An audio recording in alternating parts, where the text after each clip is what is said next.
watching on TV and all the brothers and sisters who are watching us live on the net around the world. Welcome to Medina Mosque in Bolton, UK, where all these brothers are sitting in itikaf, who are hearing lectures by Sheikh Ahmad Dabbagh, the current master and teacher of Tariqa Muhammadiyah. And these series of lectures are almost coming to a conclusion, as will our lives one day come to a conclusion. So take notes as the lectures go on, and listen carefully and pay attention. Jazakallah.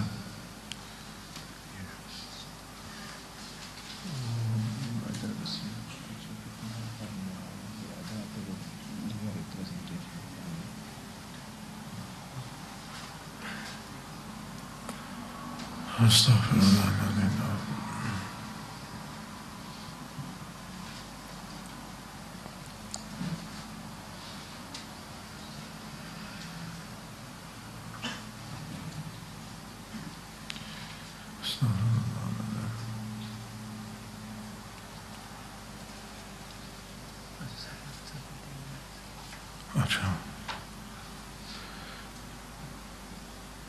उसे कहें वो जो presentation दिखानी है वो बनाता रहे, लेकिन वो जो दिखानी है वो तो लिखा दे।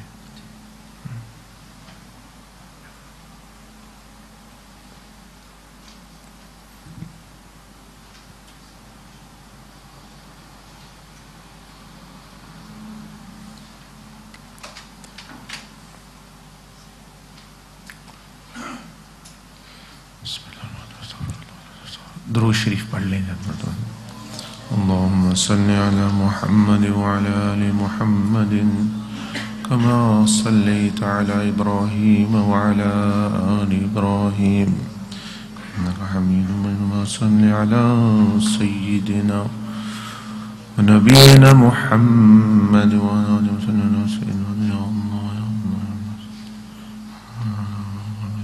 अल्लाह पढ़ते रहे। क्या हो गया आपको? सैयदना मुहम्मद व अला आलिहि व सहबिहि अजमईन। सैयदना मुहम्मद व सैयदना मुहम्मद। या अल्लाह या अल्लाह या अल्लाह या समीउल बसीर या समीउल बसीर या हकीम या हकीम या रशीद या रशीद या रशीद। सल्लल्लाहु अलैहि Syedna Muhammad وعلى آله وصحبه أجمعين। اللهم صل على سيدنا محمد وعلى آله وصحبه أجمعين। اللهم صل على سيدنا محمد وعلى آله وصحبه أجمعين.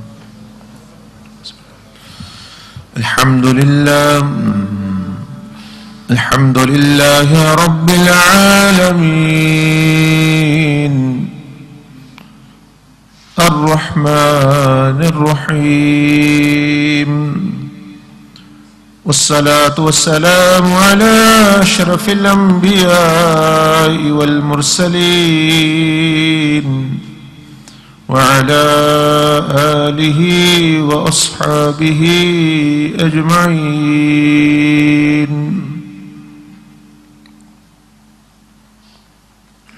يا أيها الإنسان ما غرك بربك الكريم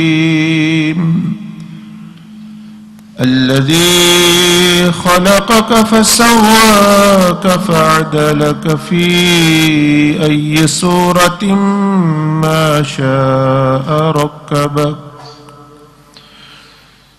كلا بل تكذبون بالدين وإن عليكم لحافظين كراما كاتبين يعلمون ما تفعلون. إن الأبرار لفي نعيم وإن الفجار لفي جحيم. آمنت بالله صدق الله العظيم مولاي صل وسلم وبارك على سيدنا محمد وعلى آله وصحبه السلام علينا وعلى عباد الله الصالحين أما بعد.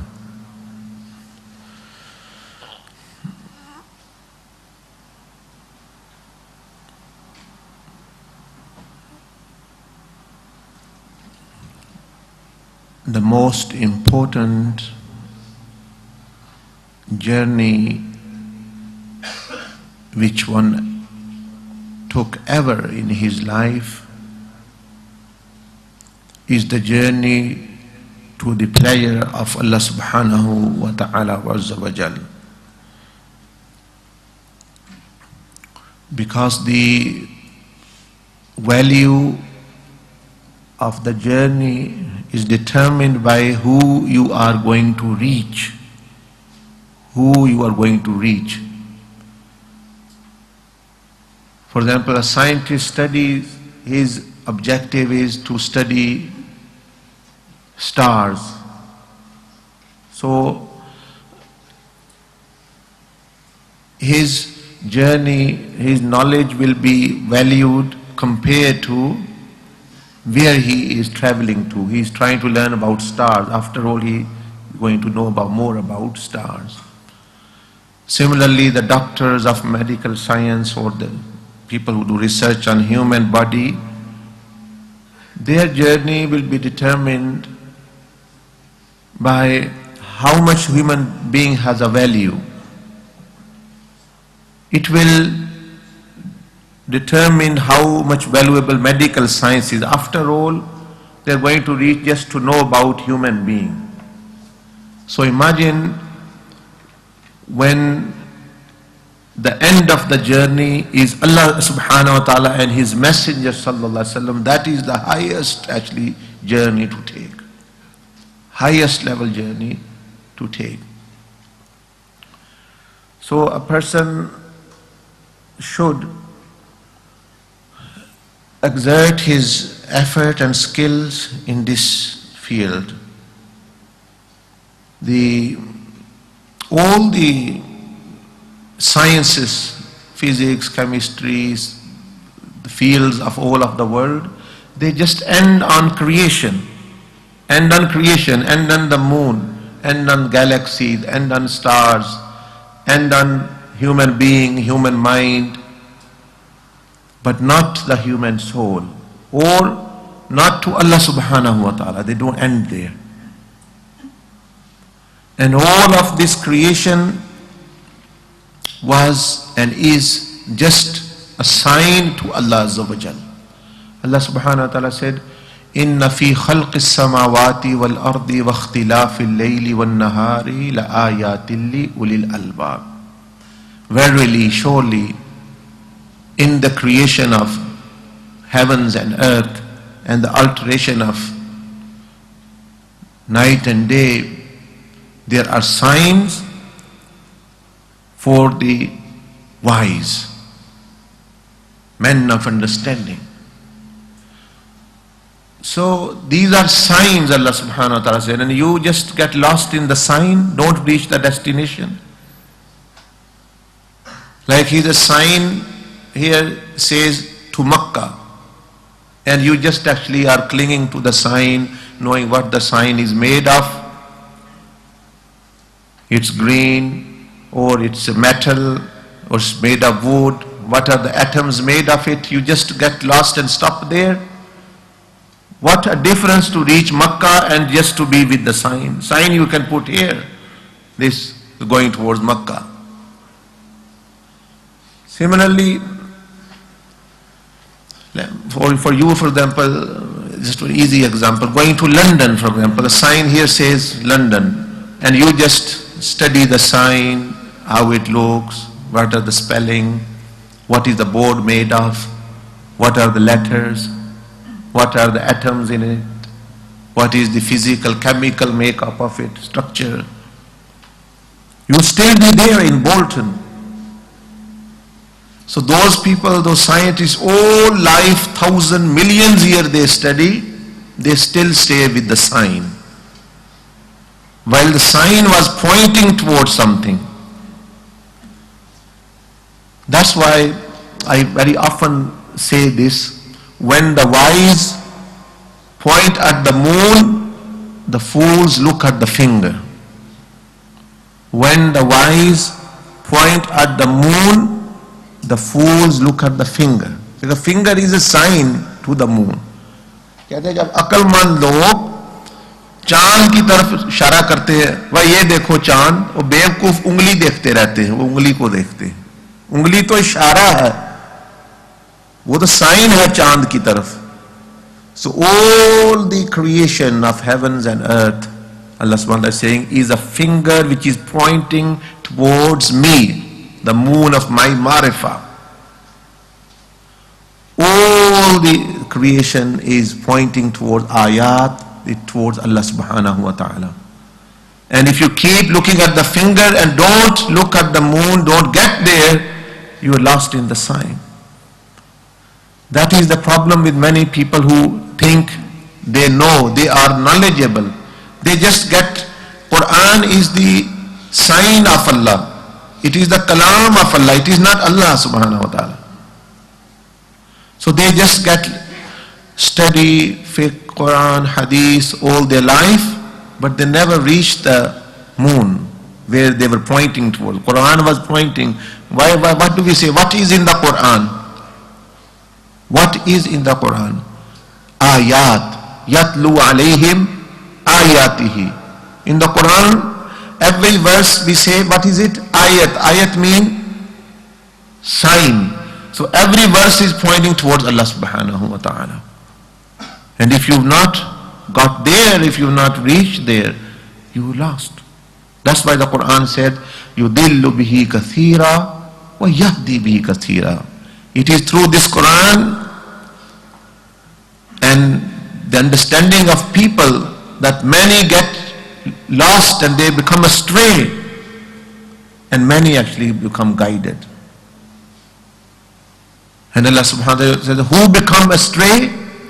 وَمَا يُدِلُّ بِهِ إِلَّا الْفَاسِقِينَ. It is the fasiqeen, it is the sinners, it is the rebellious who get astray. So rebellious people, if they will read Quran, because they want to rebel, they will get the wrong meaning from it and they will rebel more.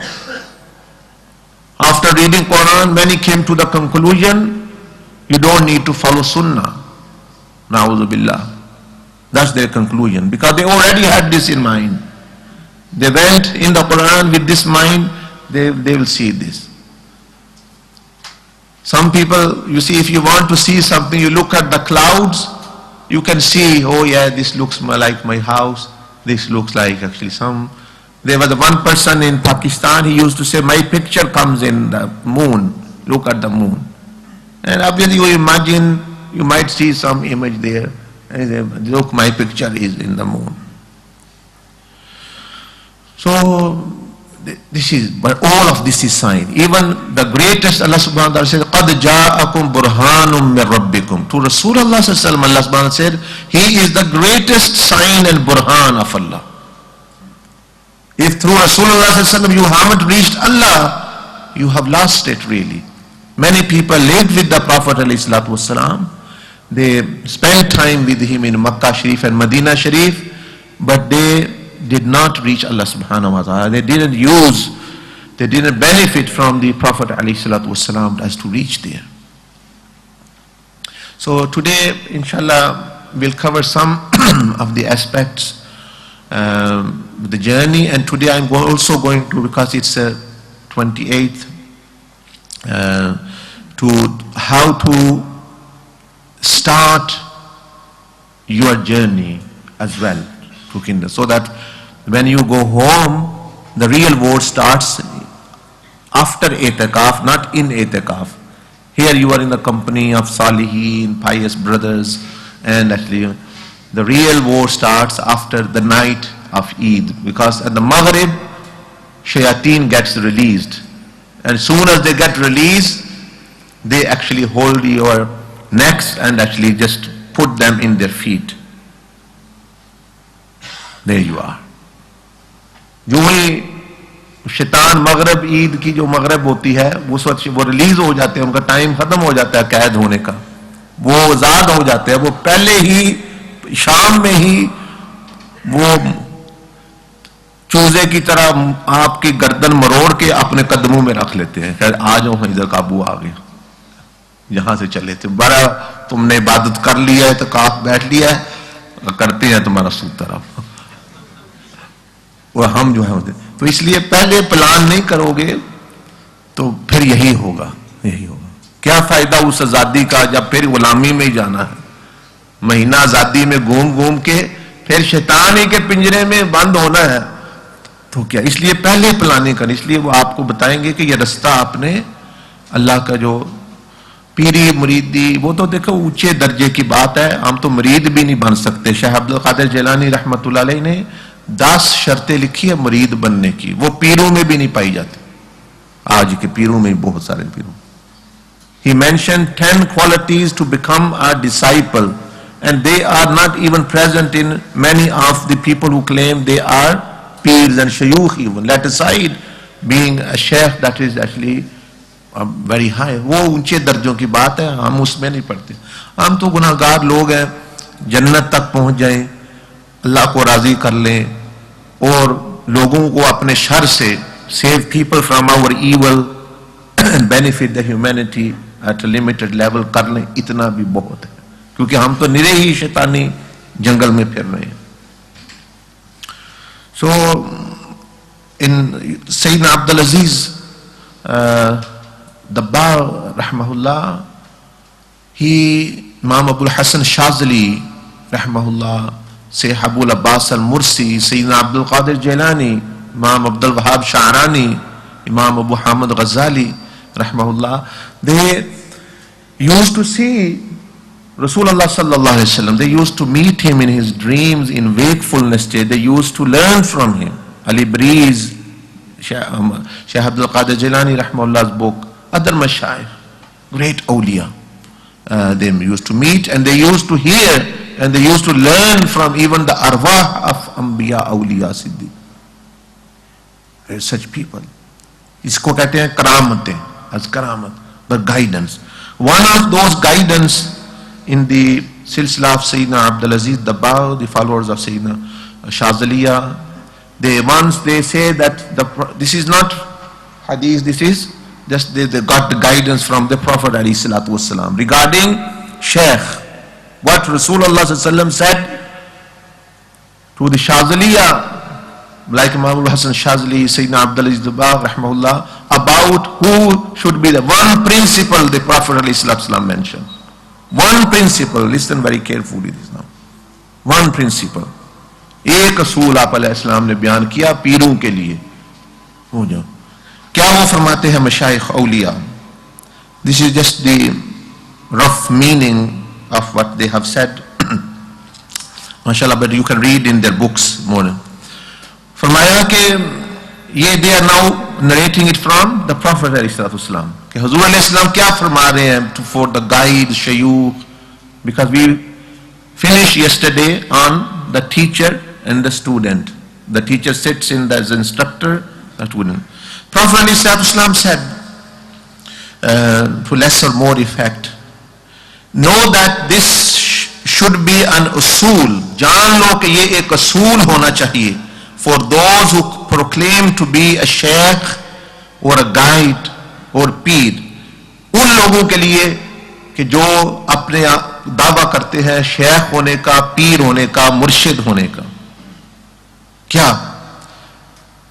that their day and night should be corresponding to my sunnah, उनका दिन और रात मेरी सुन्नत के साथ मुताबिकत रखता हूं. Their day and night should be corresponding to my sunnah. This is Prophet himself saying. If this isn't in him, then no, he is no sheikh, no guide, but rather he is in need of guidance.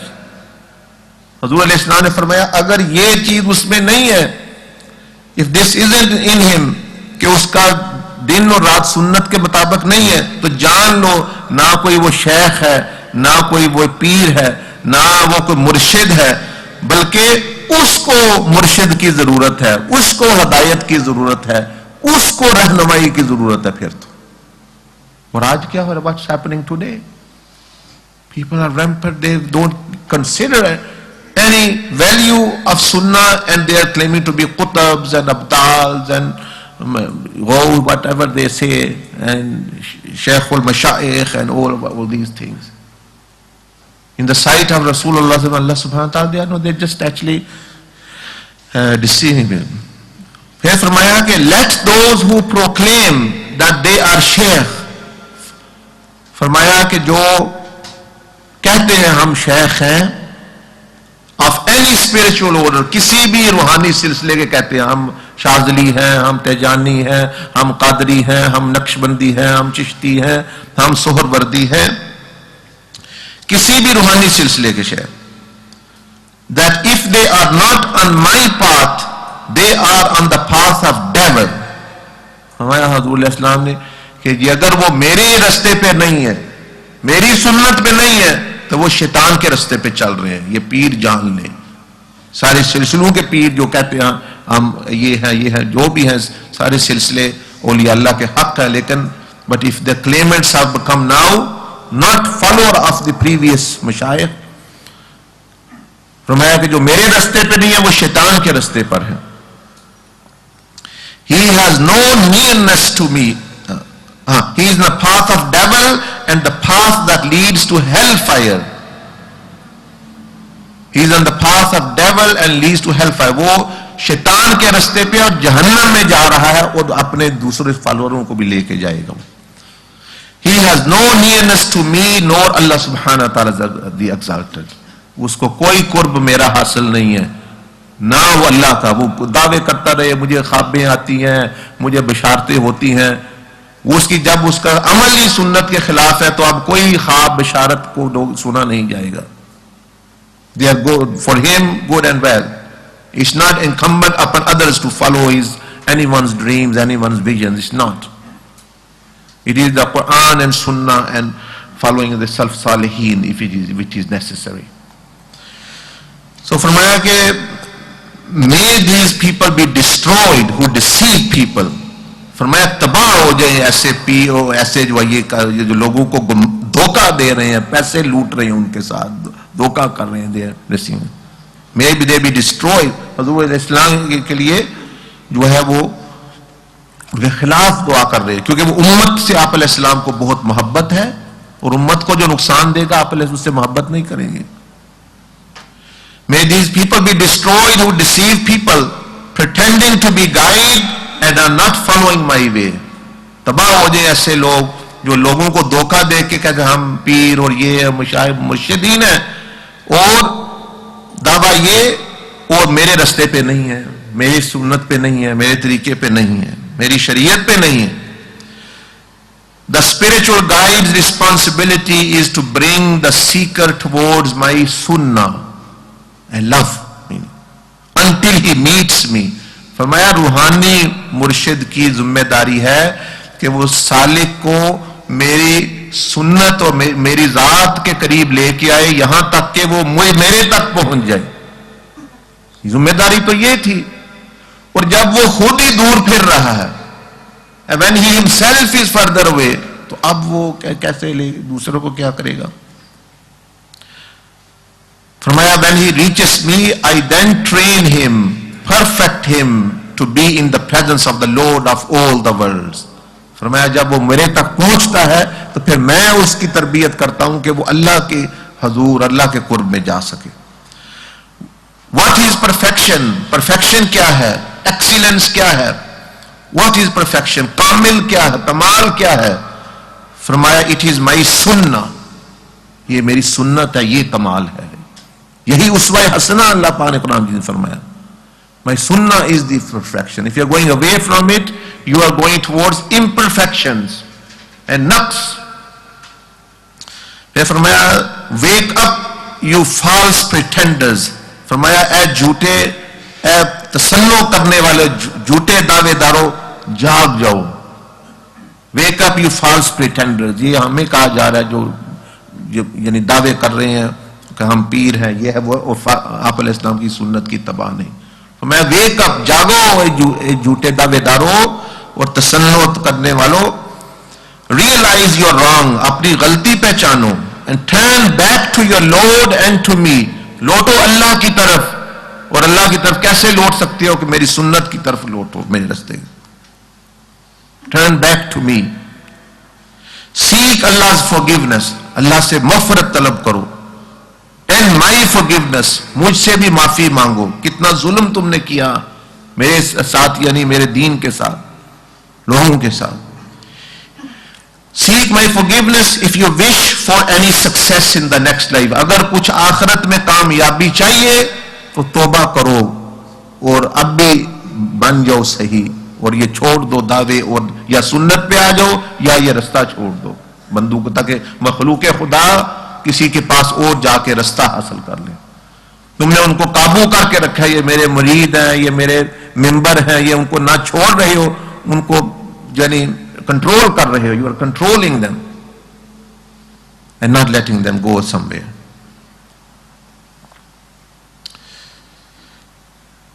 Admit your falsehood, अपनी गलती मानो, so that Allah can have mercy, ताकि अल्लाह पाक रहम करे।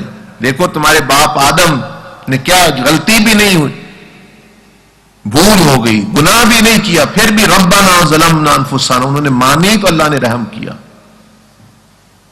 फजल किया। Have you understood the उसूल, फरमाया ये उसूल समझ गए हो। हुजूर अलैहिस्सलाम ने एक ही उसूल मैंने बताया मुर्शिद, have you understood this principle उसूल, embed it in your heart, अपने दिलों में इसको बैठा लो, एज यू आर, दिलों में बैठा लो। When a person immerses himself in my sunnah, जब कोई बंदा मेरी सुन्नत में अपने आप को डबो लेता है, उसमें डूब जाता है, when he becomes immersed day and night, दिन और रात में, and my light shines on his heart, और मेरा नूर उसके दिल पर चमकता है, then through this light he becomes a mirror through which other people will see me in him, in it. Then through this light he becomes a mirror through which other people will see me in it and in him. फरमाया कि जब मेरा नूर उसके दिल पे चमकता है, वो सुन्नत और मोहब्बत में डूब जाता है, और फिर उस नूर की वजह से वो एक शीशा बन जाता है। लोग देखते उसको है, याद मैं आता हूं उनको, लोग देखते उसको है, वो मेरी यानी मैं याद आता हूं उनको, और मेरी जात को वो गोया देखते हैं, उनमें अक्स देखते हैं। इसलिए now busy yourself in decorating your day and night in my सुन्ना, फरमाया आपने अब ये काम बना लो, ये वजीफा बना लो, सबसे बड़ा वजीफा, कि दिन और रात में सुन्नतों पर ढूंढ ढूंढ के अपना अमल शुरू कर दो, as much as you can, और जितना भी तुम अपना कर सकते हो। फिर ये एक यानी असूल है। फिर जो है एक मर्तबा जो है वही मशाइख ने फरमाया कि ऐसे ही लोग मुजाहिदा कर रहे थे, तज़किया कर रहे थे, एतकाफ बैठे थे, they were sitting एतकाफ and doing तज़किया, but they were just learning the path to Allah, not starting it. वो सीखते हैं जैसे हम दरस पे दरस, लेसन पर lesson, studying learning, but not starting the path. University you study 4 years, 10 years, 6 years to return PhD, but you have not even begun the ABC of the path to Allah. So there was such gathering of the Shazaliya, and on the Shazaliya Mashayikh, the Prophet ﷺ said to them, Hazur ﷺ आए उनको फरमाया कि many of you, पहले तो आपने सलाम फरमाया, many of you have sat, for example, for do tazkiya or etikaf, for example, now have now come to know the path of Allah. अब आपको पता चल गया अल्लाह की राह का, थोड़ा बहुत तो पता है ना, you know little bit now. सुब्हान व तआला, you have come to know your purpose, आपको अपना मकसद पता चल गया. The journey of man, the human soul, it shows very clearly where you have come from and what is your destination. You know the purpose and objective in life and the reality of this दुनिया and आखिरा. आपको reality क्या, आप दुनिया का भी पता चल गया क्या है, आखिरत का भी पता चल गया क्या है, हकीकत दुनिया का भी, और मकसद क्या है आपका इस दुनिया में आने का. You have come to know who your enemy is, ये भी पता चल गया दुश्मन कौन है, शैतान का पहले, you know. And who your friends are, तुम्हारे दोस्त कौन है, वो अल्लाह है, अल्लाह के रसूल सल्लल्लाहु अलैहि वसल्लम, औलिया, अहले बैत, सहाबा रिजवान अजमाइन. So what more would you like to know, अब और क्या जानना चाहते हो. What more would you like to know, आप और क्या जानना चाहते हो. If you haven't done so, अगर किया नहीं, what is hindering you from embarking on the path, तो क्या किस चीज ने रोका हुआ है तुम्हें कि अल्लाह के रसूल सल्लल्लाहु अलैहि वसल्लम के रास्ते पे या अल्लाह की राह पे फिर चलो. For those of you who are on the path, your obstacles and hindrances have been shown. और जो पहले चल रहे हैं इस रास्ते पे, उनको भी पता चल गया रुकावटें क्या हैं इस रास्ते में. What are the obstacles, hindrances?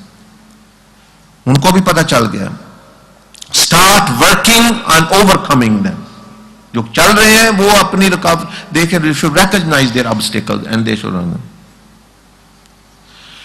और फिर नसीहत की आप अलैहिस्सलाम, मेरी उम्मत के मशाइख की बात फरमा रहे हैं, शाज़लिया मशाइख औलिया एंड देयर फॉलोअर्स, कि इफ यू हैव फॉलन, उम्मत को कह रहे हैं कि अगर गिर गए हो, गुनाहगार हो, गिर गए हो, गेट बैक, वापस उठो. Pick yourself from the lap of शैतान एंड लेजीनेस, शैतान की झोली और सुस्ती की झोली से उठो.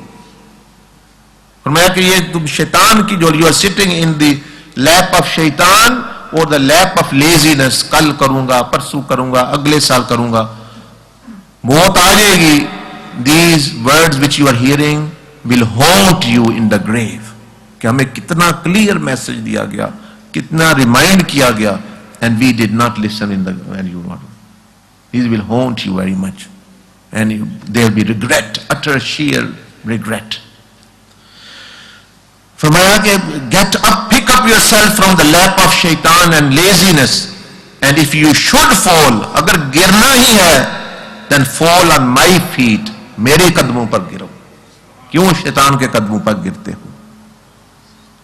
Those of you who are traversing, जो चल रहे हैं, कैरी ऑन, चलते जाओ, एंड एक्सेल योरसेल्फ, कमाल हासिल करो, एग्जॉस्ट, इतना मेहनत करो yourself to the higher levels of love and presence and reliance upon Allah सुब्हानहू व तआला. अल्लाह के हुजूरी के बुलंद मर्तबे, तवक्कुल के बुलंद, कुर्ब के बुलंद रुतबों तक पहुंच जाओ, कि बार बार दुनिया में नहीं आना, एक ही दफा आए हो. यू ओनली हैव, तुम्हारे पास कुछ दिन ही है. मसला ये है कि अब रमजान खत्म हो रहा है, अब दिन ही है. For example life also has days.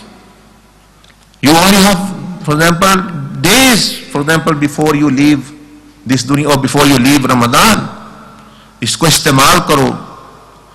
तो ये मशाइख को और their followers of शाज़लिया हुजूर अलैहिस्सलाम ने नसीहत की हुई है. It is applicable to us today as well. है तो ये पहले की, लेकिन अब भी ये अप्लाई करती उसी तरह. तो ये असूल जो हुजूर अलैहिस्सलाम ने समझाया वो याद रखें. कभी गुमराह बंदा मुश्किल है उसका होना. You will not go अस्ट्रे if you follow that principle of सुन्ना विच रसूलुल्लाह सल्लल्लाहु अलैहि वसल्लम mention.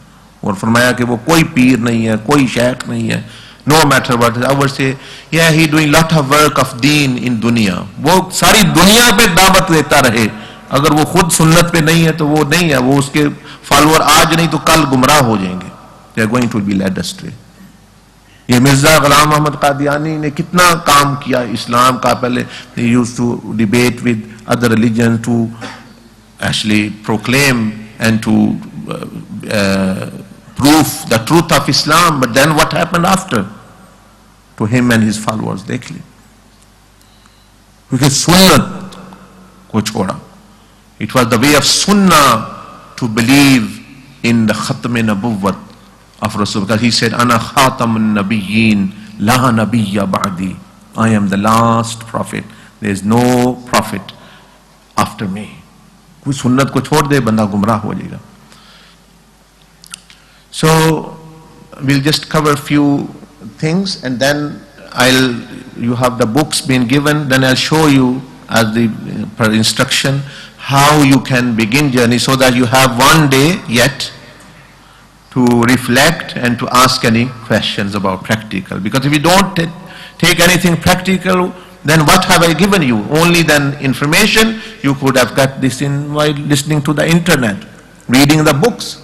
Take something practical. You come to the market, there's different fruits. I only show you this is apple, this is mango, this is banana, these are carbohydrates, these are proteins. Apple is good for the, if you eat one a day, banana you eat two a day, etc., etc. And this is strawberry, and showing you after 6-7 days when you are going home, not giving you anything. At least I should give, okay, take this, it will help you, and buy some more from the shops.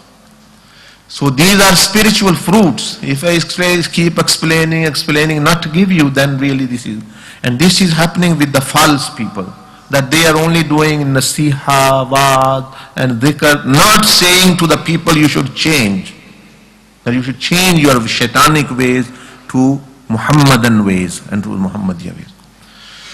So we just carry on with the presentation. Inshallah, if they can show now. We finished here.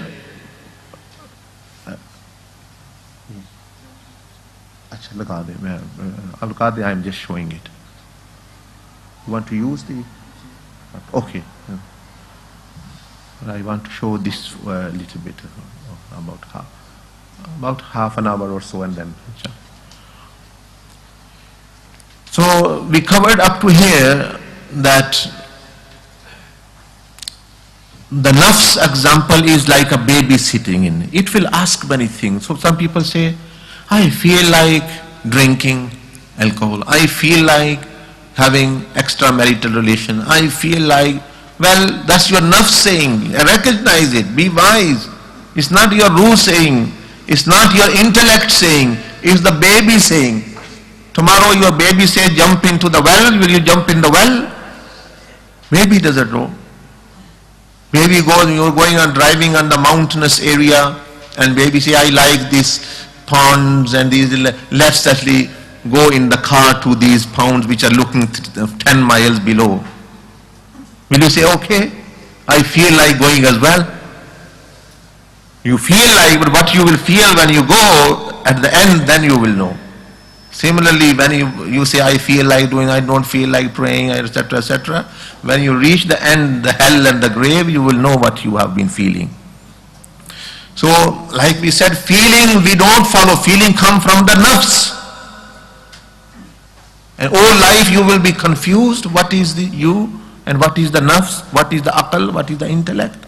When are you going to come out of this confusion? Feeling. That's why I say, though that person who doesn't feel like praying, his prayers is 100 times more valuable than the person who feels like praying. That person who doesn't feel like doing dhikr, but he still do it for Allah's pleasure, his dhikr is much higher level than the person who is really into dhikr. I am feeling very peace and very etc.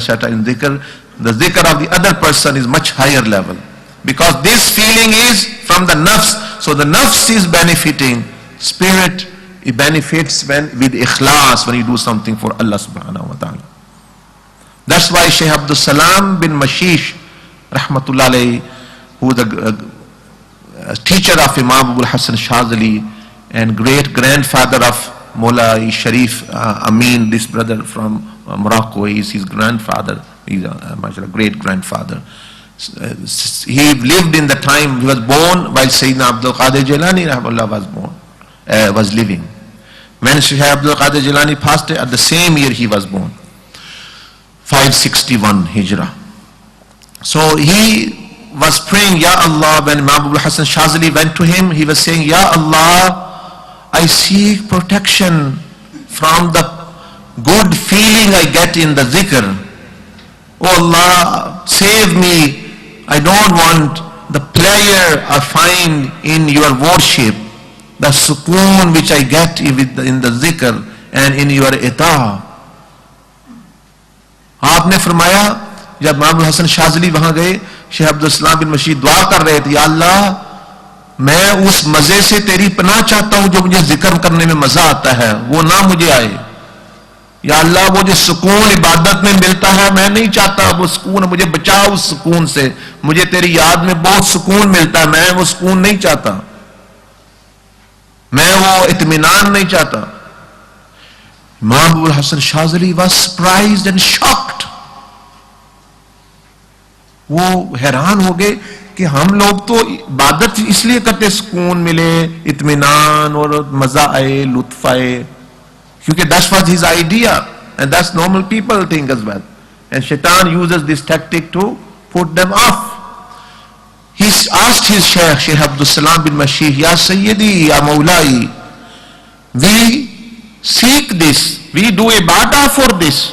Why are you asking Allah subhanahu wa ta'ala not to give you the sukoon, the lutf, the peace, the serenity, the tranquility whilst doing dhikr and ita'ah and ibadah, and you are asking, Ya Allah, save us?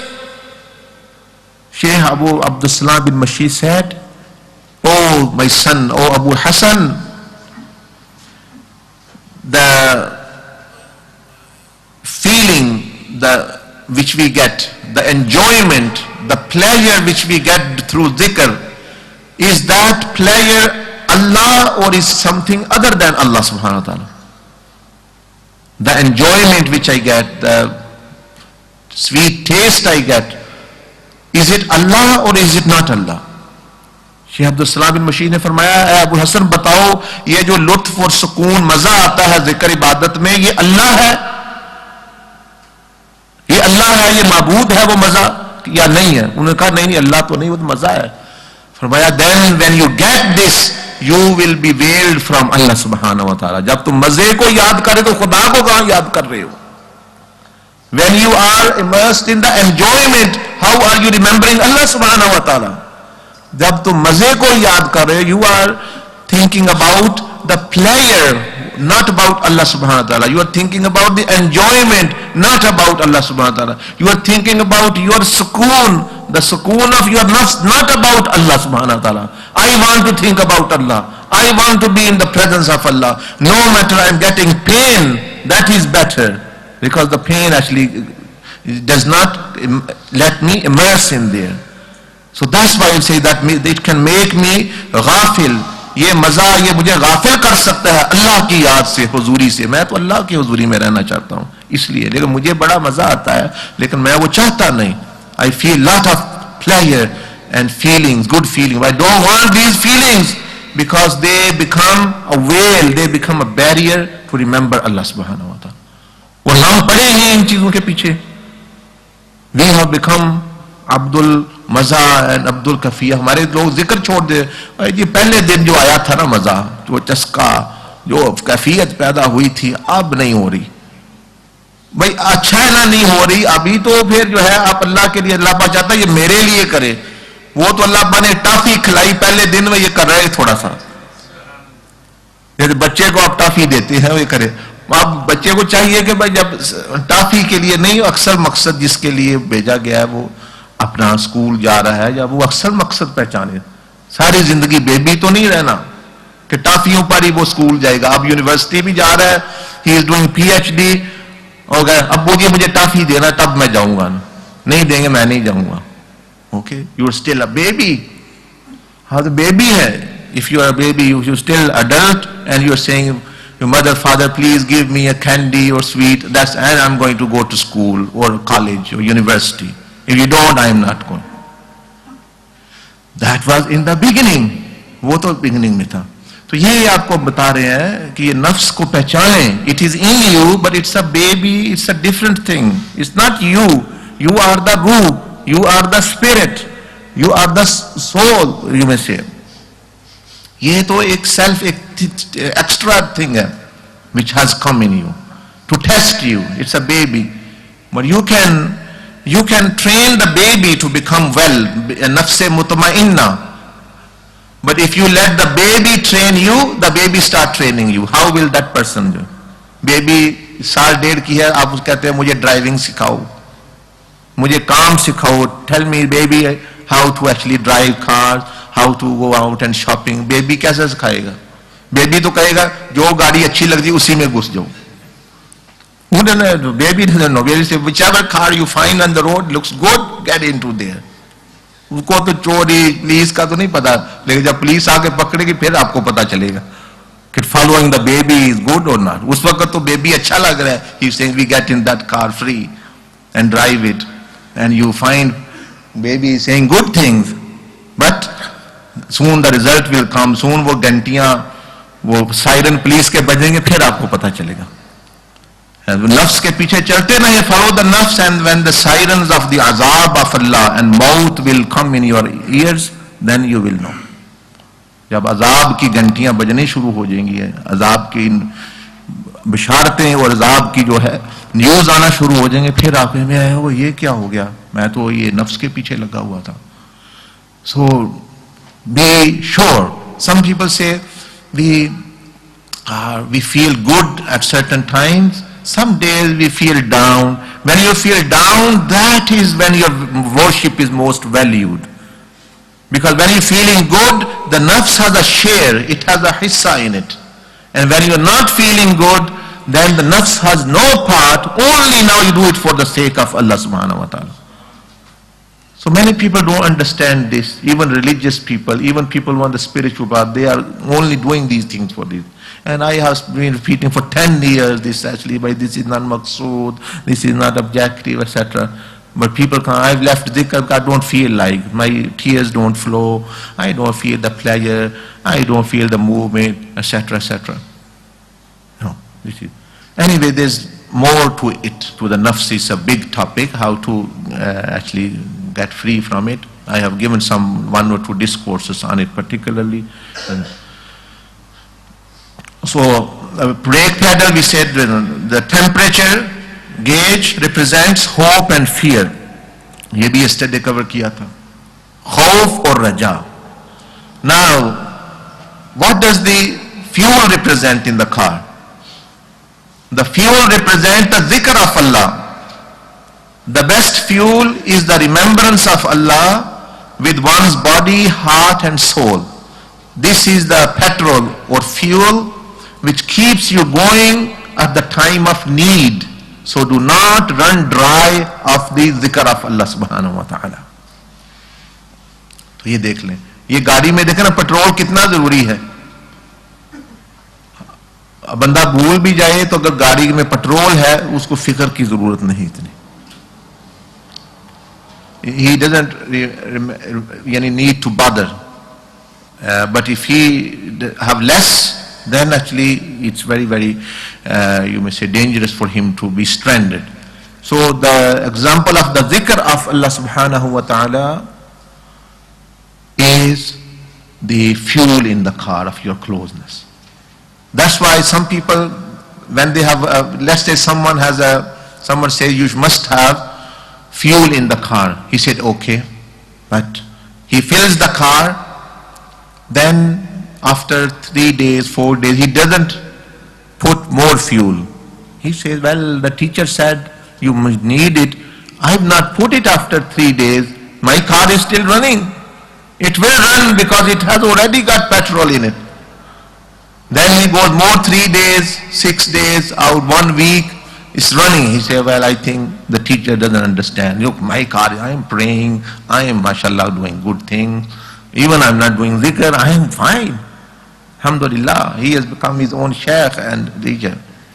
So now what happens is after 2, 3 weeks, 4 weeks, when it dries and he gets stranded in somewhere in desert or in actually mountainous terrain, then he comes to the teacher.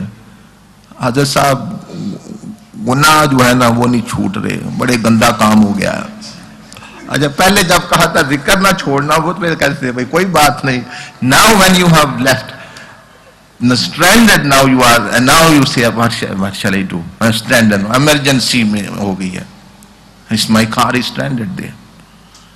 That's what happened once in Sayyidina Junaid al-Baghdadi rahmatullah. He's one of his disciple, used to see visions and dreams, and he used to see Jannah. And actually Sayyidina Junaid Baghdadi said, and he used to tell people, he said, look, don't pay attention, our maqsood is not Jannah, nor you are seeing Jannah, leave it.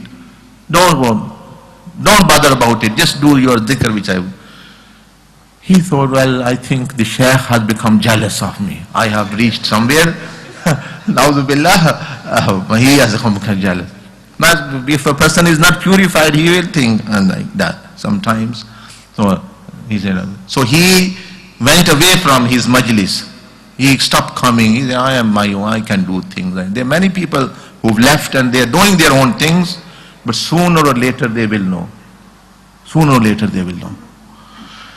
So but Sheikh Junaid rahmatullah alayhi, he still had mercy on him. He still went to him. He said, well, okay, you are doing your own silsila, you are your Sheikh, whatever.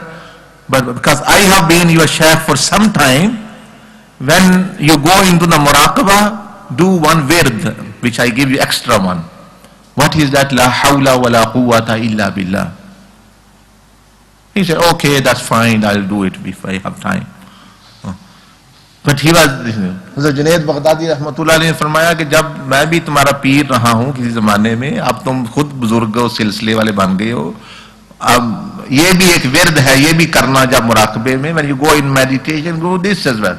Okay, he was not interested, but so every day he thought angels were coming and putting him in Buraq पे बुठा के है, going towards the heavens and Jannah, hurs देख रहा है और so one day he was doing in Muraqabah and actually he thought, yeah, my Shaykh Junaid Baghdadi said, let's do that dhikr, maybe I go more high. He said, La hawla wa la quwwata illa billah, la hawla wa la, shock, the scene begins to change. Yes, it's like television. And he finds himself sitting on a donkey and rolling in a rubbish dump, and instead of the hurs and malaika, shayateens are around him. वो तो चीखना शुरू कर, हाय मर गया, ओ चीखता आपके कदमों में आ गिरा. He came and fell in the feet of Sayyidina, मैं तो तबाह हो गया. मैं यही तो कहा था तुम्हें कि अपना. So sometimes these things happen. So zikr is very, very important. It's like fuel in a car. Without that, you will not get anywhere. If you are going anywhere, then it's only a matter of time. Maybe you have fuel for 10 days, 20 days. At least a person should do, as we say, masnoon azkar, or astaghfar 100 times, durushi 100 times, or the dhikr of the tariq and the path. Anyway. Okay. This is the MOT, represents the visitation and review of your car with the teacher every 40 days or so, once in 2 months, meaning. It enables you to find out any damages which needs repair with the advice of the master. So this is, जो हम कहते हैं ना भाई 2 महीने में एक मर्तबा, once in 2 months or once in 40 days, is still same thing. Come, the MOT service station, MOT service for the servants represents seeing the teacher with your file, what you are doing, and follow the advice. Now that's no use. You go to the MOT station and he says this is the fault and you are failed and correct it, and you go back and do nothing. So what's going to happen? You come again, you will be failed. But that's why some people say, अच्छा जी ये हो गया वो हो गया हम ये कर रहे हैं बहुत गलत काम हो गया. The teacher, okay, this is 1 or 2 things which you need to improve, do them like this. They go back and don't do. So you take it for a retest, what will they will pass? They still fail. Rather they'll find you are wasting time. वो जुर्माना करेंगे तो हमारा वक्त ज़ाया कर रहे हो बार बार, हमारा कैंसिल हो गया. So this is the MOT's service station is the example of that. And then Next one is the mirror, the side mirror of the car. What does that represent? Side mirror क्या represent करता है? Keeping yourself mindful of your past and learning from your mistakes and bettering your use of the car of closeness. Side mirror से क्या होता है? You see what's behind you. Side mirror से आप पीछे देख सकते हैं ना, पीछे क्या है. So in the car of closeness to Allah subhanahu wa ta'ala, if you think you have reached the closeness of Allah, then look in the mirror and reflect on your faults and sins of the past so that one keeps on the journey of closeness. मैं अगर ये तकब्बर पैदा होने से बचेगा बंदा, because the driver who doesn't see his past and or his mirror, he is in danger. तो अगर आप जा रहे हैं ताकि आप में तकब्बर पैदा ना हो जाए, so that you don't become into the victim of self-likeness and arrogance, look at the side mirror frequently, what you were before. You were a clay, you were a drop of fluid, sperm, and then what things you did, Allah subhanahu wa ta'ala made you, the sins, that will keep you in balance, that you are not really perfect. And learn from your mistakes. You can correct your course of action by looking at the side mirror. Car aa rahi hai, but I want to take a turn, you look at this side mirror. So ye ho gaya. Now inshallah we'll have a 5-minute break, and then I'm going to teach, especially those people might some leave tomorrow, give you some practical tips by using the book which you have to how to really be a traveler on this journey to Allah subhanahu wa ta'ala. So now we finish here and have a 5-minute break ke liye. And we'll continue tomorrow with this, but I want to give you the practical part, because if that's left, then really you've not benefited. हाँ जी brother Wasim, you can put it now. अभी break है, अभी थोड़े ताज़ा हो जाए ज़हन अपना.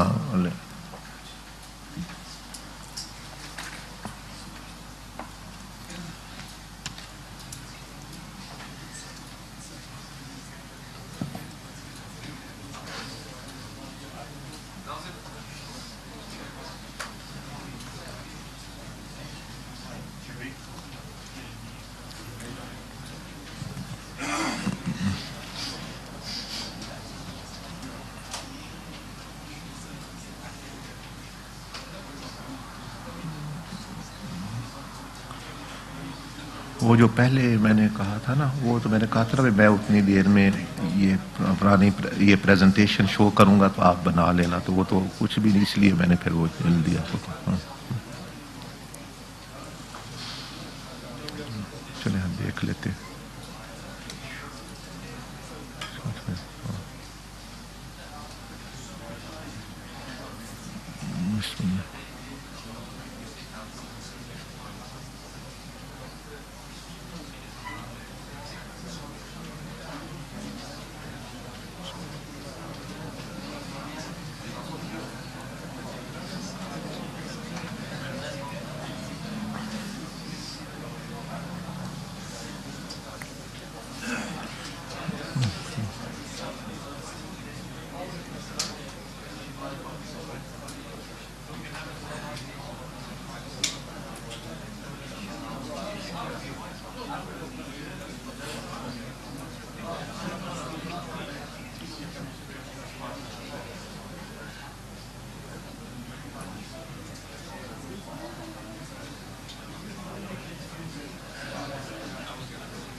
इसमें वो ये वाले नहीं है, ये जो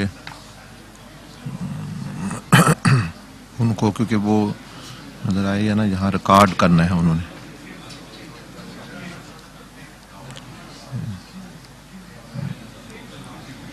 ये वाली जी हाँ इंशाल्लाह देख लें अगर है तो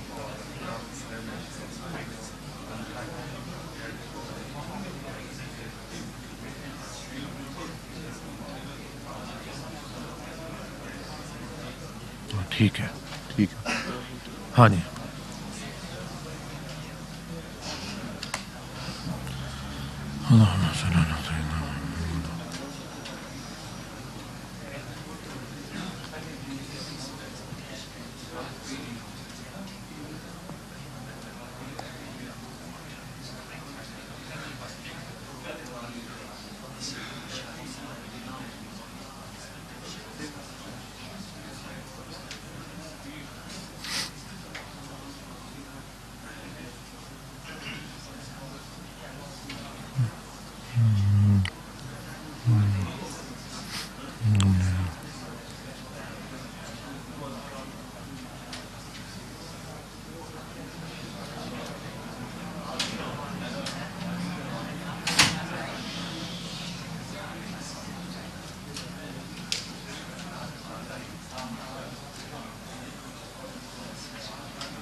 जज़ाकल्लाह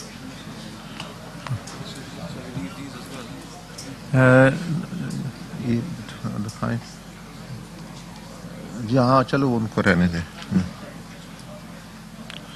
और ठीक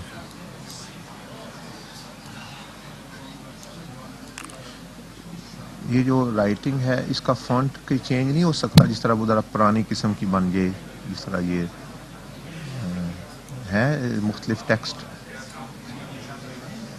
वो जिस तरह पुरानी राइटिंग नहीं होती, जिस तरह मसलन ये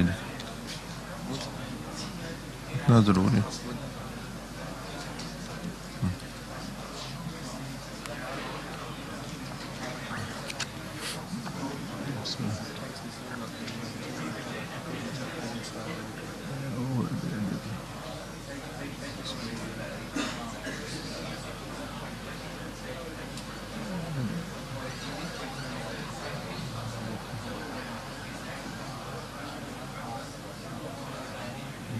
Like this will do this time. Go more down.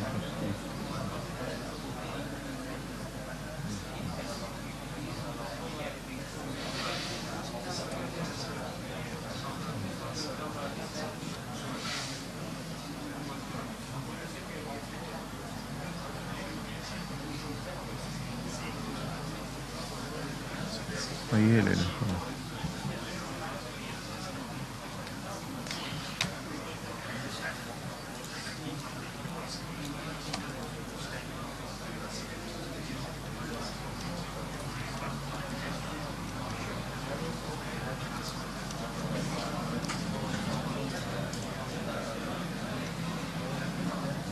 दिखाए हमारे बाद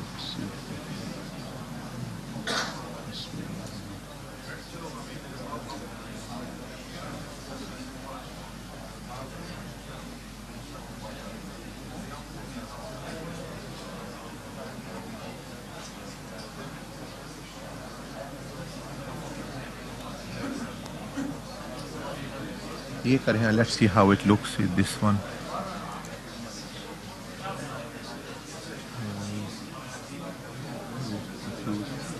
Sorry? Okay, I'll just make it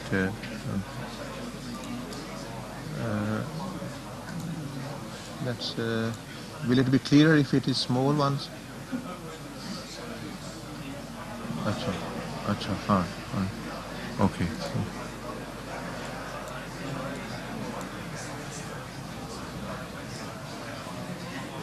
You can do all of it and then just do some words. It'll be easier. Right.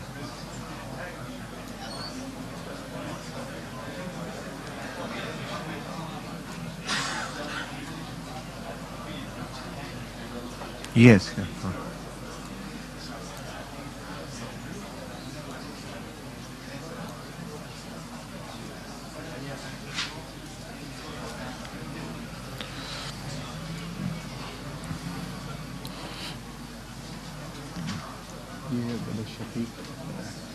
Shafiq को कहें get them together slowly. 2 or 3 minutes.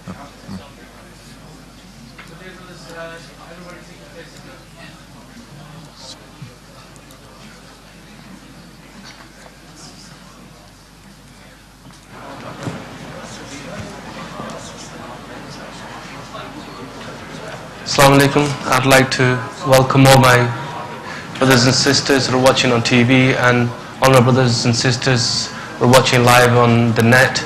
Welcome back to Medina Mosque in Bolton, UK, where Sheikh Ahmad Dabag has been delivering a series of lectures on how one can achieve taqwa and about self-purification and the journey of man and to the pleasure of Allah. So they've now almost coming to a conclusion in the discourses, but now they're going to show you how you practically can start on your journey towards the pleasure of Allah, and inshallah they will commence that very soon. Jazakallah.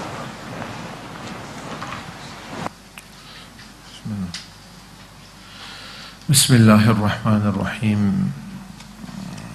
Wassalatu wassalamu ala rasulillahi wa ala alihi wa sahbihi ajma'in. So mashallah, if most of you should have these books or should be able to see, because these are the materials which you can take and use for your journey. So if people who are viewing on the DM or internet live, they can focus on the screen. I'll be showing the same things on the screen. So as you can see on the screen, it says, how to start my journey of taqwa to reach the kingdom of heaven and pleasure of Allah subhanahu wa ta'ala. कि मैं अपना सफर तकवा हासिल करने का कैसे शुरू कर सकता हूं ताकि मैं आसमानी बादशाहत यानी जन्नतों और अल्लाह की रजा तक पहुंच जाऊं.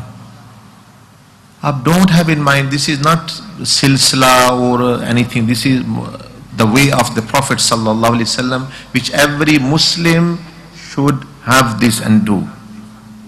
People get confused. Are they inviting you? No, you follow this, whichever fiqh, whichever silsila you are following, that's up to you. These are the universal, timeless principle and guidelines to give you so that you can make. They are based upon the 10 verses of Surah Al-Mu'minun, the 23rd surah and of the Quran, where 18th juz begins from. How to start my journey of taqwa and reach the kingdom of heaven. This is what's going to help you after you go from here. Otherwise, you will again be trapped. It's like there were gangsters who could not get to you, and because you were in safety. As soon as you come out of the safe house, they are waiting to grab you. And if you don't have protection there, you feel helpless. But if you have weapon protection, alhamdulillah, you can fight. You can withhold many of the harms coming. So very briefly now, firstly, you should always have these guidelines in the mind. We have covered them so many times, so I'm just going to skip that by just basically touching upon them. And in the book which you have, it also, this diagram or similar to this one is mentioned on page 10. It looks like this, but you don't need that really, but I'm just showing you it's in the book on the page 10.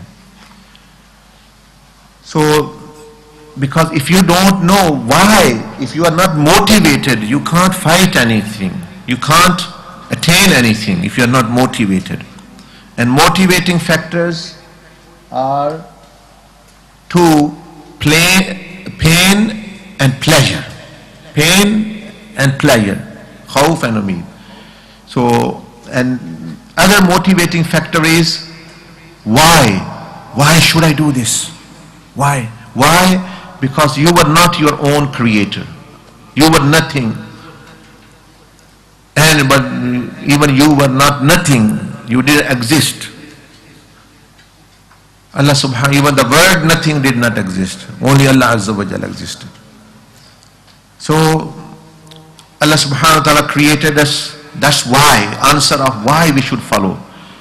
In the world of spirits, there He gave us a power of freedom of will to choose between good and bad, and then took a promise from us that you must remember that I am your Lord.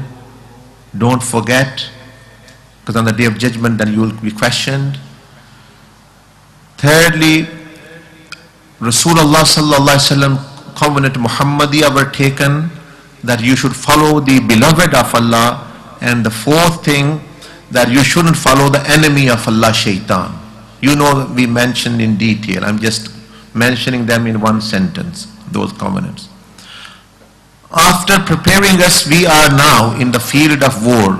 Dunya is Darul Ibtala, Darul Imtihan. It is the field of war. It is the battleground between shaitan and insan. So here you are in dunya. Then how you perform here is going to affect forever or for long time after death. The next world will be coming, either you will be going to Ala Illiyin, the higher parts of Barzakh, where graves become like gardens of Jannah, or they come cylinders and pits and wells of hell for you, depending upon the amal which you do. Shaitan is trying to get you in here. Rasulullah has tried to get you in here. If you do follow him, that's where you're going to go. After that, the fourth life will be a big life, 50,000 years for some people and shorter for some people, depending upon the amal. Day of judgment. It has two parts. For the good doers, they will be in pleasure. Evil doers, very long, torturous life. Then there will be bridge of Sirat, which will be erected over hellfire, and there will be the hellfire. And hellfire, as I mentioned, is the living entity. It's not only a place. It's a roaring beast. Big one. You can imagine. This will be 500 years or so distance, which people will cover according to their good deeds. Rasulullah mentioned 7 categories, different speeds people will. Some will go with a blink of an eye, some like lightning, some like the horse running over him, some like the person running, some like the person walking, and some like crawling. Imagine if you have crawled 500 years, what happened? And people will fall here into the hell, who Allah subhanahu wa ta'ala had just done justice with and who wronged themselves. And then final life is Jannah, entering the doors of Jannah. And like we were hearing yesterday, that Sayyidina Abdul Aziz Dabbagh rahmatullahi mentioned, people will for 1,000 years, some of them will be looking at just the doors of Jannah. 1,000 years. Some for 40 years, some 50, some will look 1,000 years. Those who are very fond of figures and, they like 1,000 year way, they look at the architecture, look at this and this. 1,000 years. Angels will many times say, please enter. No, wait, we are, mashallah. 1,000 years they will spend. And imagine if you look at the door of Jannah 1,000 years, how would Rasulullah look? Where Jannah feels nothing when Prophet ﷺ enters. The beauty of Jannah will be, you may say, veiled. The Jannah itself is the fond, is a lover of Rasulullah sallallahu alaihi wasallam. And then what about? So, but these things are your motivators, but they are not your motivators if you just know them by word. Yeah, there is Jannah, there is hell, there is death, there is barzakh. This is the reality of dunya. This is the world of spirits. No, details Allah subhanahu wa ta'ala mentioned in the Quran. So you have to remind yourself of the detail of the hurs, of the palaces, of the pleasures which Allah subhanahu wa ta'ala has mentioned, the details of hell. Every day, little bit, then they are going to keep you motivated, float above the sea of laziness. Otherwise, you are going to drown again. That's the problem. This is only a roadmap I'm showing. It's not motivating factor. Motivating factor is when you think. And when you really, that's why advertisement companies, marketing companies, they bombard you with images, with actually saying, with music, so that's how human beings. Otherwise, everyone knows there is bread in the world. Why don't we need to advertise? Everyone knows there is cars in the world. But they go specific. This is this company, this has this feature, this is actually automatic doors, etc., etc. And that moves people to buy new models. Otherwise, there's not much difference between few models, and they might not use those features. And we have phones, we don't know 90% of the features.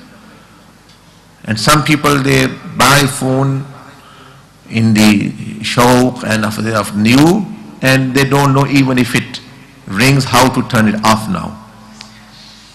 That does have to do it.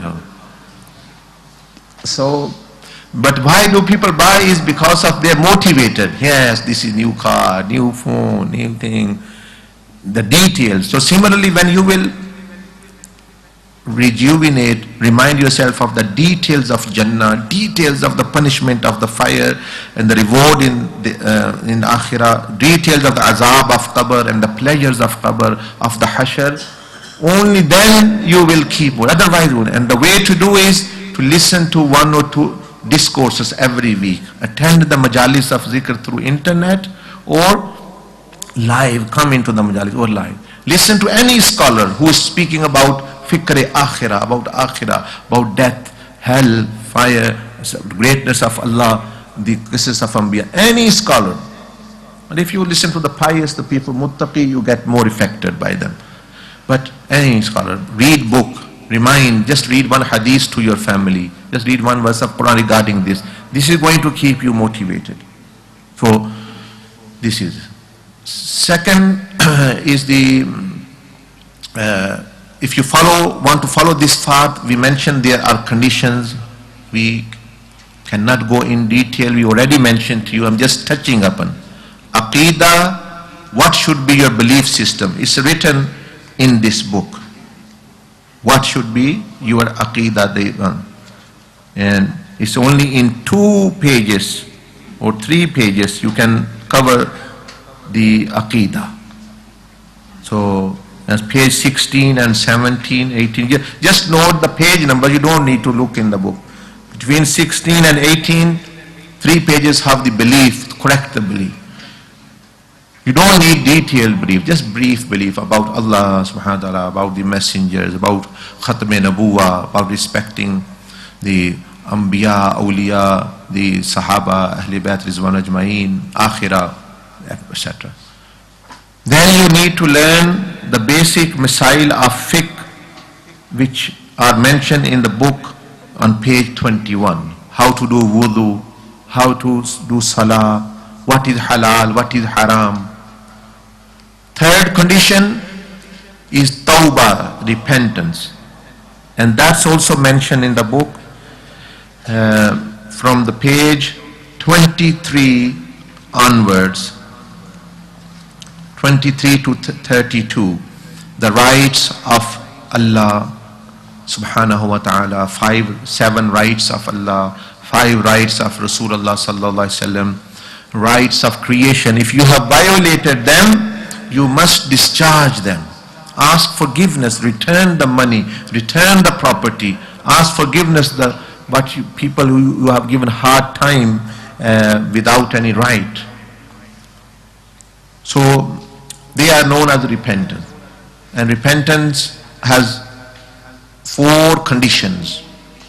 To regret what you have done, because you will be starting from only one organ, tongue sheet only. Secondly, to cut the means which lead you to sin. Cut the lifeline, the bloodline.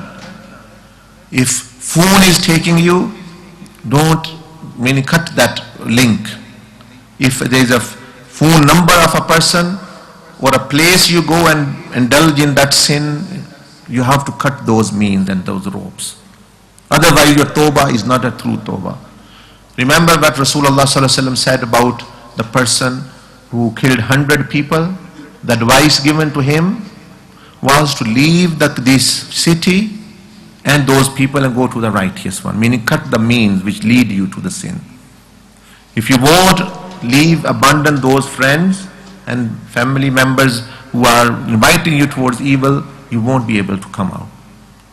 Third condition of tawbah is intend not to do it. Don't promise, because you will never know. Intention. And the fourth one, if it involves the rights of Allah like salah, zakah, hajj, you return those rights. You start praying extra set of prayers, extra fasts every week to cover your missed fasts, zakah, you calculate and start giving. If Hajj is fard, start planning for 1-2 years, I'm going to do Hajj.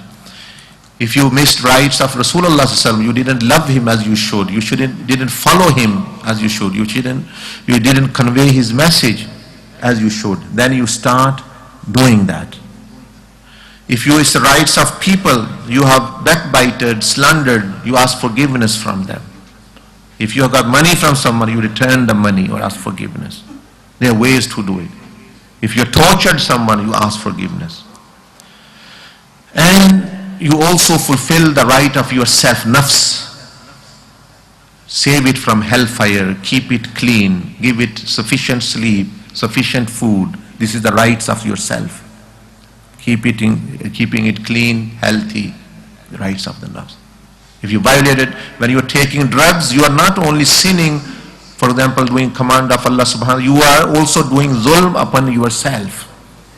You violated your own rights. You're drinking alcohol, you are violating your even own rights. And Allah gave you man. So this is the third condition. The fourth one is mujahada, striving, which will really take you to the journey. And what that means is, we mentioned, firstly you surrender to Allah. Oh Allah, I am helpless. I tried again and again, shaitan, nerves, dunya, people, I have not been successful. So you attain power from powerlessness, strength from weakness. So some people say, oh, I am finished, I am helpless. Well, now you can get strength from there. Strength of Allah from there. जब आपकी खत्म हो जाती है, then Allah पाक की मदद शुरू होती है. When you actually surrender, submit to Allah. Allah, I cannot. I rely upon you only, that you will take me to you. Not I surrender, I give up. And then you ask help from Allah, first condition. Second, you should be willing to sacrifice, like Sayyidina Yusuf alayhi salam. He said, better than the Zulaikha, she's inviting me towards sin, better than that is, I go into the prison, Ya Allah. Rabbi sijnu habbu ilayya. And thirdly, do whatever you can to avoid that sin. Don't just put hands up or surrender to shaitan. Like Yusuf alayhi salam went to the door and the door opened. So you do whatever is in your, if you're living in a bad environment, do as much as you can to stop, and you will see the help of Allah Azza wa Jal coming then. So these are the 4 conditions. After that, as you know, these were the motivators we mentioned. These are the fruits, motivation, which will motivate you, good gatherings, the stories of Anbiya, Awliya, the mentioning of greatness of Allah, virtues of good deeds, bad consequence of good. You continue need these things to be afloat. They are your charge. Like in the phone there is battery, and the battery needs charge. Similarly, your mind, heart needs motivation, and motivation needs charge. And it is, as I say, love is a motivator, fear is a motivator, and pleasure is a motivator, and knowing logic is a motivator. Therefore, pain and pleasure, logic and love, they are all motivators. So now you are there. I mentioned these 4 conditions to you, Aqidah and Fiqh and Tawbah. So now you begin your journey. Where do you begin your journey? In the light of Surah Al-Mu'minun. Allah subhanahu wa ta'ala, قَدْ أَفْلَحَ الْمُؤْمِنُونَ. Indeed, successful are believers who have Iman is the condition. Iman means you do things for Allah. You are doing this journey for Allah subhanahu wa ta'ala. No riyah, no showing off. Intention, purification of intent. So first thing we begin, as you look on the screen, the entire structure of the conveyance or the car of closeness of Allah is sealed by the welding of sincerity and submission. So the entire structure of the car, your welding kya hai, if the doors and the car is together, is sincerity, ikhlas, which means I do good deeds, I on this path to please Allah, to get into Jannah, to save myself from hellfire, and to be successful in the hereafter. When this is the motive, this will hold your cord of closeness together. It's the welding. Otherwise, it's going to fall apart. You will be going and things will fall apart. So that's why those people, Rasulullah sallallahu alaihi wasallam mentioned, whoever they will come, one scholar will come, Qari of Quran, he say, Allah subhanahu wa ta'ala, what have you done? He said, I have done I've read books, I have written books, I did khidmah of deen, I made lot of madrasas, for example, zawiyas, etc., etc. Allah subhanahu wa ta'ala will say, you've done that not for my pleasure, for your own pleasure you did. And you have got reward already. People have praised you. You got a good name in the dunya. That's your reward. I don't have. Because you didn't do anything for me, I don't have. Allah subhanahu wa ta'ala said to the angel, turn him upside down and drag him to the hell from head down and feet up. Because he's been doing things upside down.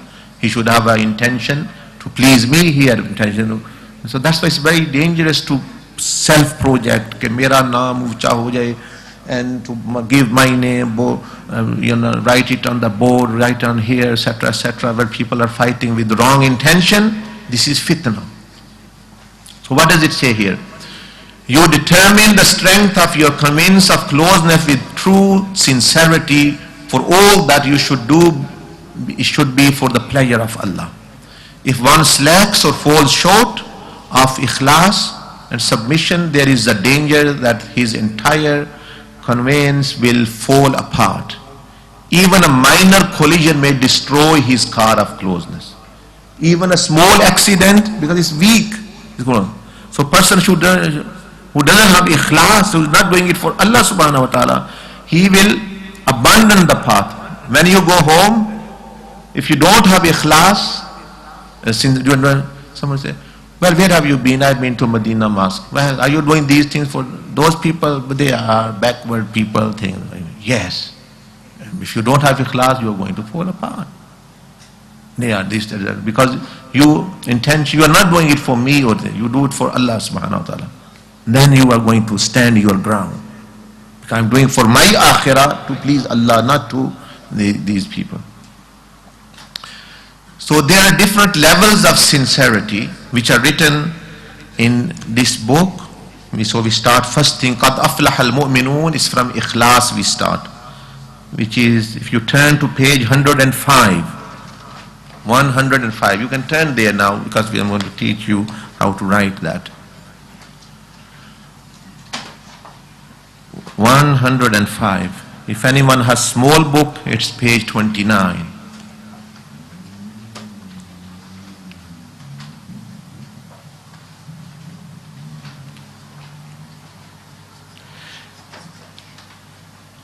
You'll find a sheet there of 30 days, and on it written 7 levels of sincerity. We are not going to teach you the 7 levels, only the first one. Remember, this is for your practice, how to start the journey. It's not that I'm teaching you all levels, etc. We'll do that tomorrow. We'll teach you tomorrow, inshallah, other things. So what is the first level? In all the good deeds, major good deeds like daily salah, dhikr, one should do them for the pleasure of Allah, and in order to attain salvation, success in the hereafter. One should check and refresh her intention in the beginning, middle and end. So if you're praying, check your intention in the beginning, middle and end. But if you don't, then it's like you're cooking a pizza or making a pizza or a cake. In the beginning it is fine. You not check the oven in the middle, what will happen? Fire will burn. If you have checked in the beginning, you have not checked at the end, the cake or the pizza is going to burn, turn into coal. It's not good enough to just to check in the beginning. नीयत को जो है शुरू में भी, दरमियान में भी, आखिर में भी चेक करना है, तभी जाके वो बंदा पता होगा नीयत इसकी दुरुस्त है. नमाज में, रोजे में, जो भी अमल कर रहे हैं. So then we leave the there are 7 levels. So this is the sheet which you have. So every day you tick, meaning what you are saying, Ya Allah, whatever good deeds I did it for you and for my success in hereafter. So every day you tick day 1, day 2, day 3, day 4. If on any day you think you've not done it for Allah subhanahu wa ta'ala, you've just been doing it for the praise of people, if this thought has coming in the prayer, just repent. Say, no, I'm doing it for Allah Azza wa Jal. But if you have accepted that you intended to do it for people, then you have to put a cross and start again. So you continue this doing until you complete these 3 cycles, which means 90 days for ikhlas.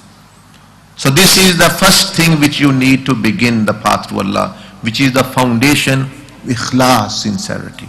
How you do it? You, in black and white, you have it there.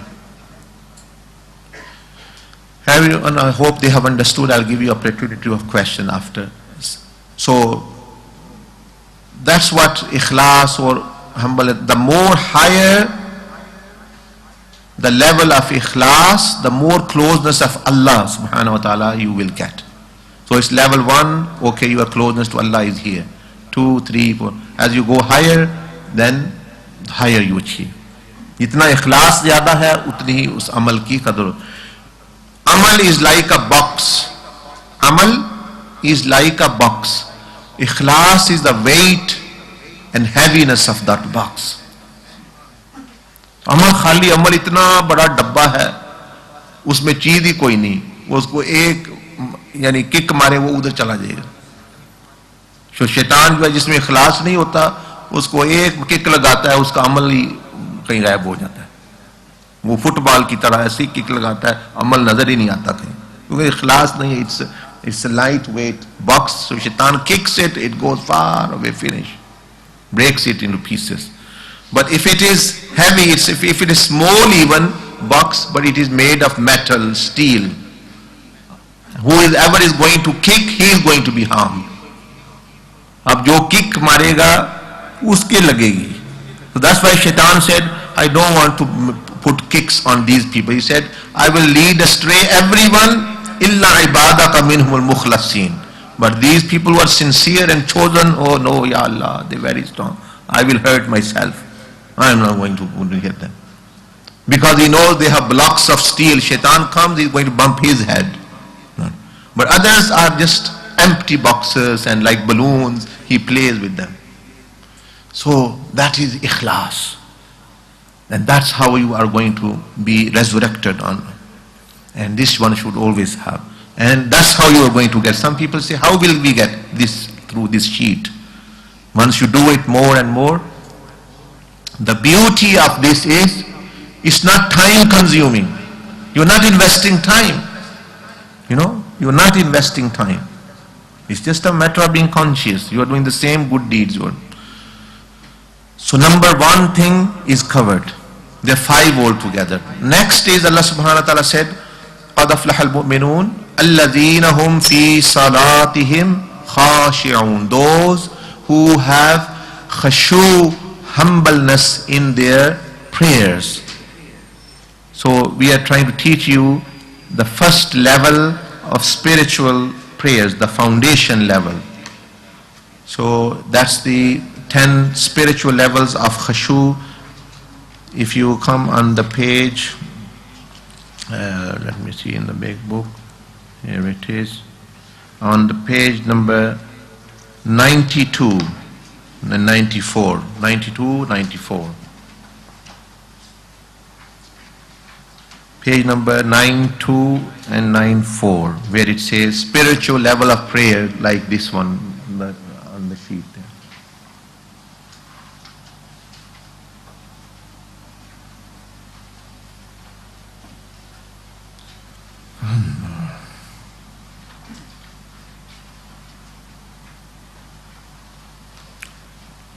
You must have heard people saying, oh, our prayer get disturbed, we get many thoughts from shaitan, and we got these thoughts, our prayers are not sound and strong, we get thoughts here and there. Well, if shaitan is putting thoughts in you, why don't you use the same thing to fight him? Are you handicapped? Are you mentally, meaning you can't, your brain does not work? You can use the same weaponry against him. So how you do it? There are 10 spiritual levels of khushu. The first one is, as it says in the book, to think and refresh the belief that Allah, the Lord of world, is with me, watching me, hearing me, and my zikr or namaz in every posture of prayer at least once. So once in the qiyam, once in the ruku, once in every posture. So Brother Imran, if you can come here just showing them what we mean by posture.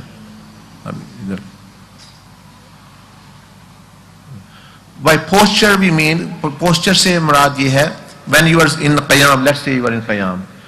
So you are saying subhanakallahumma bihamdika, no matter how long you pray, just once bring this thought. एक second के लिए सिर्फ ले आओ ये सोच कि अल्लाह पाक मुझे देख रहा है, या ये अल्लाह पाक सुन रहा है, या ये मैं अल्लाह पाक के सामने हूं, अल्लाह मेरे साथ है. कोई भी इनमें से एक सोच. सारी नमाज में तो नहीं कर सकते आप हर वक्त, लेकिन एक सेकंड के लिए तो कर सकते हैं एक रुकन में, in one posture. Then you go into the ruku, for example. Then in ruku, once in the ruku, Allah is with me. You bring this thought and then you get up. Sami Allahu liman hamida. Once there, ठीक है. Then once in sajda, once in the second sajda, etc., etc. When you complete the prayer like this, then you tick the sheet, which you can see, and it's in your book on page, which I mentioned, 92. You pray for that day, you tick once. That alhamdulillah, you have started fighting shaitan. That's the positive way to fight. Before that, you didn't have the tools. You were fighting in the negative way. Shaitan is putting thoughts.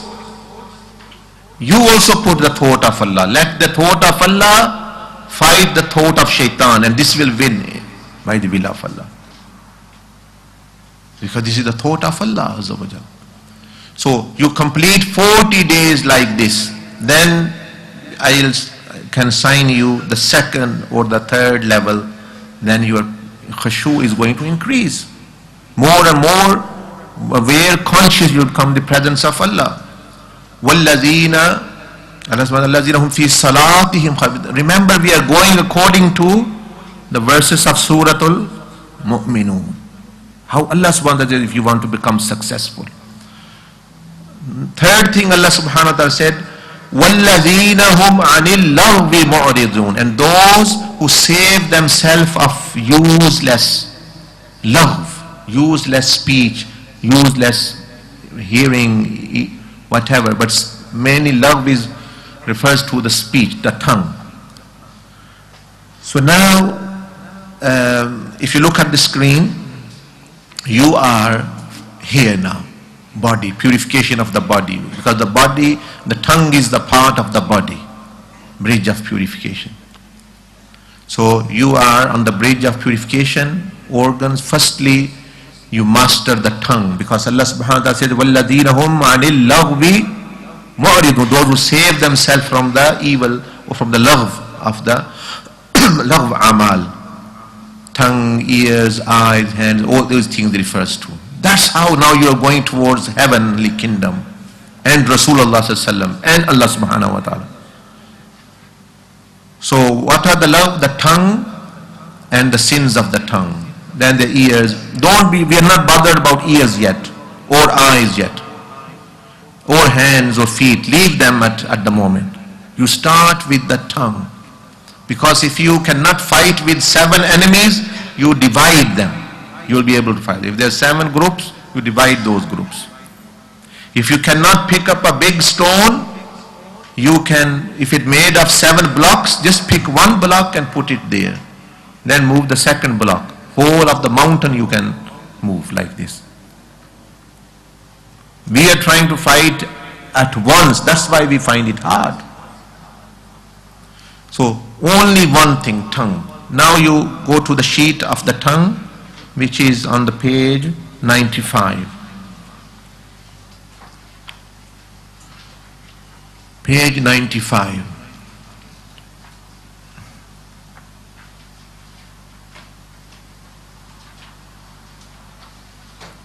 I hope you have this page 95 there, or at least you can see. You should have this book. After that you can, again, if you do not have, and people who are watching on the TV and on the internet, they can free download all this book on our website, where it says starter packs, starting meaning the journey of Allah, and you will see books like this, and you can free download. So see, we, as our Mashayikh have said, we do not charge people for actually anything, unless, for example, there is a cost for themselves, they want to buy extra books and things, that's up to them. But we don't charge. Many people on the internet are doing, I am going to help you with psychology, I am going to do your tazkiyah, I am going to do this, but they are charging fees $200 dollars, meaning, or 50 a week, and counseling, etc., etc. What do these people think? How they will answer on the day of judgment, when the Anbiya will say, we gave you free message and you blocked people by charging them. You did not believe Allah will provide rizq for you. You can make gains to working lawfully, like Rasulullah did business, Imam Abu Hanifa did business, Shaykh Abdul Qadir Jilani was working and did business. You made the deen as tijara and you put barrier in front of people. If you don't pay, this means those people who can't pay, they go in hellfire. Those people who don't want to pay money, who can't have money, they go in hellfire. These people who are charging, they are much in danger. They're not going to benefit, nor they're going to benefit others. They'll be harmed. They made a business out of deen, which is the most evil thing to do. To make, to actually, Allah subhanahu wa ta'ala, وَلَا تَشْتَرُوا بِآيَاتِ ثَمَنًا قَلِيلًا. Do not sell my deen, my verses, for a small amount. Because even if you are paid whole of the earthly treasure, still it is small compared to the ayats of Allah, of heavens. Because it's, so remember these, our Mashayikh, and the true Mashayikh, Shaykh Abdul Qadir Jilani, Shaykh Abdul Aziz Dabbagh, so Abu Shazali, all awliya, for sake of Allah they taught people. No fee, nothing. People say, I charge you £200 for having one-to-one, actually, I have session, and people, okay, and yes. For deen it should not be like this. Yes, it should. So that's why I'm saying it is free to download internet, but if you want in paper, you pay for your paper. That's it. But we don't charge service. Look how much effort brothers, others, they put into making these presentations all through the year. One diagram sometimes take 2 months to make. Because it's not simple drawing, they have to be a full understanding of Quran and Hadith, because it's a matter of deen. But they're not charged. Other people make one thing, 2 things. Oh, you can't have this without my permission. Oh, if you use, you have my permission. How dare you use it? We've not. Whoever asks, we give them. I sent a brother to somewhere in an institution to get syllabus for them, to look at it and make it a bit hour better or learn something from them. And they were so miser that they don't want to give syllabus. Oh, we are not giving. Na'uz billah. Are you possessing the deen? Are you stingent upon the deen of Allah? Are you owning the deen of Allah when Allah subhanahu wa ta'ala is the actual giver of deen and the message of Rasulullah sallallahu alaihi wasallam? And we don't want to give syllabus because they might have a better than us and we might lose business because they're charging money for their courses and we do not. For at least the path to Allah subhanahu wa ta'ala, we do not. If someone wants to learn tajweed, recitation, or fiqh, okay, good and well, there are fields of deen, meaning knowledge, you can charge, people charge you. But to path to Allah, just to make the deen better, Na'uz billah, how will these people answer? When Anbiya alayhi Islam, in spite of facing stones are being thrown at them, they are giving the syllabus of Jannah to people even still. And you are holding few words you have written, and that you have copied from scholars and books of awliya and scholars, and then you have put a claim over it. When Shaykh Abdul Qadir Jilani did not put a claim over his work, when Rasulullah did not put a claim over Quran that this is it have come through me, no one is getting this. But he said, Ballighu anni walau aya. He gave it to people, preach it, convey it. And these people are miserly people, miserable. No barakah in their work will be. They'll get 50, 100 people together, charge them money. No life is going to change. They'll become like any other course of the world, becoming a technician or becoming or these things actually. So I'm warning these people that don't actually play with the deen of Allah subhanahu wa ta'ala. Keep it free, the path of Allah, as it has been. You read in the Quran, Rasulullah says, Allah subhanahu wa ta'ala said to even the Prophet, all the Prophet, O Prophet, say, La as'alukum alayhi ma'ala. We don't ask any money in return. When Allah is instructing the Anbiya to do this, who are you actually to do this? But there will be, your benefits will be limited. Your barakah will be taken from away. It will only become a course like in Manchester University or Oxford University, where many non-Muslims are teaching Islam. That's what it's going to become. No life changing. Anyway, that's a different matter with Ikhlaq. So, the tongue, the sheet which you have now, firstly, you will pray 2 rakat Salatul Tawbah. That's for Allah subhanahu wa ta'ala, to ask only forgiveness from the sins of the tongue, because you are only starting from small. You are starting small from the tongue only. Also, you should ask forgiveness from your family, friends, or if you think you have backbiter, just say to them generally that I am a sinful person, as you know, I'm not perfect, I must have said and I have said things about you, put allegation things, please forgive me. If you want to not forgive me, please still forgive me, beg me. Because only then your past is clear, and then because you have violated the rights of Allah, you use the tongue which He gave you the tongue, you misused it, you've asked help, forgiveness from Allah. And then every 24 hours, every evening, you just put a tick there. Look at the tick. 1, 2, 3, 4. Any day you do a mistake, start again. Mistake, start again. Until you complete 30. Because there is wisdom. 30 days brings the change. That's why Allah subhanahu wa ta'ala put 30 days in Ramadan to bring a change. Taqwa has a link with 30 days, and this is the road map to taqwa. This is the route to taqwa. It is a link, 30 days.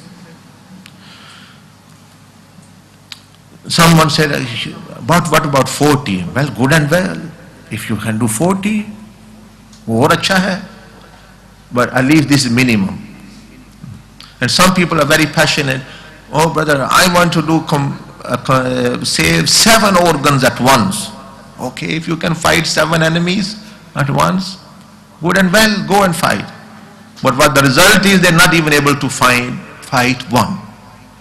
And they're still there after 5 months, they are there. So try to use tested methods. Don't you become a testing board of shaitan. Don't become in the laboratory a testing, or you may say, fetus in the laboratory of shaitan. You use what Shaykh Abdul Qadir Jilani said, what Prophet ﷺ said. They are authenticated, tried and tested methods. You can come up with your own ideas, but they won't work in practical life if you fail. So you pick up the sins which you, especially the kabair, the major sins from them. Maybe 5, maybe 6, and tick against them. And then slowly one can work on others. You don't have to do all of them these at once. Pick up some of the major sins which you do and then actually go against them. Tick against them, meaning everything. So after 30 days, then you start. So you have tongue, ears, eyes, hands, feet. You do eyes, then ears, then hands together. You are on the journey to Allah subhanahu wa ta'ala. Then there are further stages, purification of mind, purification of the heart, which comes after, and enlightenment. Not yet. Ab yahan to aaye na pehle. Come, begin. You have not gone into primary school, you want to do a PhD. How is that? Enlightenment is like PhD. PhD is a research degree when your mind become enlightened with a new idea. Primary school, secondary school, college and university. So primary is the first stage of 7 organs. And secondary is the mind stage. And college is the heart stage. And university is the enlightenment. You want directly go to university, then you can't write ABC. How is that? You won't be successful. So, waqtul buyut min abwabiha. Allah subhanahu wa ta'ala said, come to the houses from the doors. Don't try to make your way through the walls, because that's not going to happen. And if it happens, you are going to harm yourself or the house. So now we have covered how many? 3 things. Allah subhanahu wa ta'ala says, قَدْ أَفْلَحَ الْمُؤْمِنُونَ iman, ikhlas, spiritual level of prayer. وَالَّذِينَ هُمْ فِي صَلَاتِهِمْ خَاشِعُونَ. Third is, وَالَّذِينَ هُمْ عَنِ اللَّغْوِ مُعْرِضُونَ. The sins or the tongue, the useless, or the love of the tongue. The 4th thing which you need to start the journey is sunnah of Rasulullah. Look, I gave you the example yesterday. Like in a car, there are gears. If the gear is in neutral, the car is not going to travel. If a person have done all mujahida, his tongue is fine, everything is fine. If he is not following the sunnah of Rasulullah, that Sayyidina Junaid Baghdadi said, all the doors to Allah are closed except the door of Rasulullah sallallahu alaihi wasallam, except the path of Rasulullah sallallahu alaihi wasallam, except his sunnah. All even doors of the previous Anbiya, their Shariahs are closed even. You go through the Sharia of Musa alayhi salam, although it is his path. Sharia of Isa alayhi salam, you don't get access to Allah subhanahu wa ta'ala. Only through the Sunnah of Rasulullah. So what to say about my Shaykh, they say this, if the Shaykh is saying against Sunnah, he is no better than a previous prophet. He shouldn't be followed. He is shaitan who is actually leading you towards hell and astray. And he says, no. Whoever, as the Prophet himself said, I read to you earlier on, that whoever goes against my way, he is treading the path of shaitan. So, if you are in neutral, not following sunnah, you won't get any closeness to Allah subhanahu wa ta'ala. But once you are in the first gear, yes, you are following sunnah little bit, you start, your journey starts. Second, the journey starts. Third gear, fourth gear, your journey starts. Then you are going on the motorway, super highway of sunnah. Sirat-e-Mustaqim. Sirat-e-Mustaqim, super highway, sunnah, reaching Rasulullah sallallahu alaihi wasallam and Allah. As Allah subhanahu wa ta'ala says, innaka laminal mursaleen, you are from my messengers. Ala sirat-e-Mustaqim, O Muhammad sallallahu alaihi wasallam, you are on the sirat-e-Mustaqim. If you want to meet the Prophet sallallahu alaihi wasallam, be on sirat-e-Mustaqim. And there. Now how you get to follow sunnah? Now you turn to page I will mention to you after, but look at this. Okay, let me tell you the page number first. Because these are practical tips for you to follow. What is page number 62. Page number 62.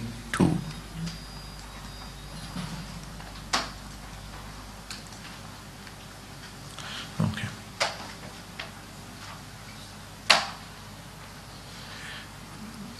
As you are seeing on the screen, it says Allah has given you the conveyance, He has shown you to construct it, how to use it, meaning your body, mind, heart, the car. The manual, every car has a manual. Soft copy or hard copy, whatever it is, it has a manual. The manual of the car of closeness to Allah is Quran and Sunnah. So Quran and Sunnah are the car manuals of your closeness. So this is like a book, a car manual, as you can see. ये जैसे manual होता है गाड़ी का, तो अल्लाह को तो manual के मुताबिक आप जाएंगे तो गाड़ी सही चलेगी. Manual say put diesel, you putting petrol in, water in, juice in. How is that? That's how people are doing with their own thing. I want to come close to Allah. Well, my idea is one should always pray spiritually. You don't need to pray outwardly. I should be spiritual all the time in prayer. My idea is I'm not sleeping at all. I am not seeing people. These, you are not following the Sunnah. You are going against the manual of Sunnah which Rasulullah gave. Your own ideas of spirituality. That's why these many of the Buddhist monks and the spiritualists, they don't get to Allah, they get to shaitan sometime. And they think they are getting any spirituality. Because they are not following the manual. Manual जो कहता है गाड़ी diesel है तो diesel में डाल, put diesel in it, service it. Manual कह रहा है drive on the right side, drive on the right side, don't go on the left side. You don't say, oh, what's the problem? You know, I can drive on the left side, I'm a good driver. Well, you will sooner or later know that you are in danger. So how you follow the sunnahs of Rasulullah sallallahu as the page 62 we have mentioned. Let's see. Yes, here. So 62 page on, it says, it's a little bit different from here, but if you can see, it says eating and drinking, sleeping, clothing, talking, walking, traveling, things to do with the body, worship, financial draining, work, business, social duties, relationship with relatives, neighbors, relationship with spouses, marital life and character. All this says on page 62. So what you do is, as it says on that page, that you adopt each month, you just choose 3 sunnahs. For example, eating and drinking, you choose 3 sunnahs of eating which you are not following before. It might be reading Bismillah ar-Rahman. It might be washing the hands.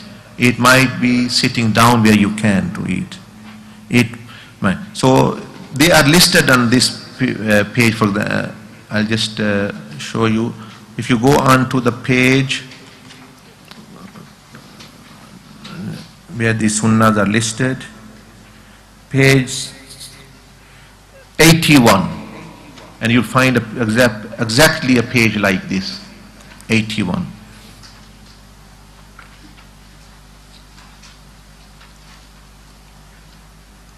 So it says eating and drinking. When eating together, we should try to eat until end, so that accompany, etc. Or on the previous page where it was beginning sunnah, yes, sunnahs of eating. To wash hand, gargle mouth, let 1/3 of the stomach be for food, 1/3 for water, etc., etc. Any sunnah, 3 sunnah you select, and then you practice 1 month. Next month you select 3 sleeping sunnahs about sleeping, you practice them. So every month without time consuming. देखना ये जितनी भी चीजें मैं बता रहा हूं ये आपका टाइम नहीं ले रही. So don't let shaitan be psychologically win the war, brainwash you. Oh, this is very time. This is no time to, not even 1 second you are to, it's only being conscious. Ikhlas, salah, you are doing salah anyway. Tongue sheet, even the tongue sheet is going to save you time. It will save hours of gossiping which you used to do and useless things here, there. It will bring more time in your life, more quality time. So there is nothing you are giving, you are getting more. Sometime in deen, you are asked to give to get more. You're not asked to just to give. You get more in the deen. So this is the fourth element. And the fifth one, which is the important one, is the fuel in the car, which is the dhikr of Allah subhanahu wa ta'ala wa azza wa jal. So we prescribe normally 20 minutes dhikr to the people. And which dhikr? If you turn to page 109, and you'll see a picture like this, where kalima la ilaha illallah is written. Page 109, kalima la ilaha illallah. Even if you cannot find, you can see on the screen. La ilaha illallah. So once in 24 hours, you sit in a private meeting with Allah subhanahu wa ta'ala, private meeting with Allah azza wa jal, between you and Allah subhanahu wa ta'ala. You sit down, you say, you correct your intention for Allah's pleasure. You think you should be connected at the time of dhikr. Allah is with me, watching me, hearing me. When you do this, you are connected. It's all written in the book how to do this. And the next page is 110 and 111 is written. So you don't need to remember. Notes are written already. So firstly, you connect to Allah by thinking Allah is with me, watching me, hearing me. Then you say, it's written in the page 111, one time Bismillahir Rahmanir Rahim, 3 times Astaghfirullah wa atubu ilayh, 3 times Allahumma salli ala Sayyidina Muhammad wa ala alihi wa sahbihi ajmain, any type of Durood Sharif, 3 times La hawla wa la quwwata illa billah. Once you've said that, then you begin your dhikr, imagining that that's your body. And darkness has entered, darkness of sins, darkness of evil qualities. And with La, you are dragging, because the dhikr cleanses. La, you are dragging, La, and saying no, and taking the darkness upwards, and saying Ilaha, these things are not my God. Shaitan, nerves, bad traits, anything which is bothering you. And you extract them, throw them out from the head as though, like the arrows are showing. La ilaha, going from the middle of the stomach, La ilaha.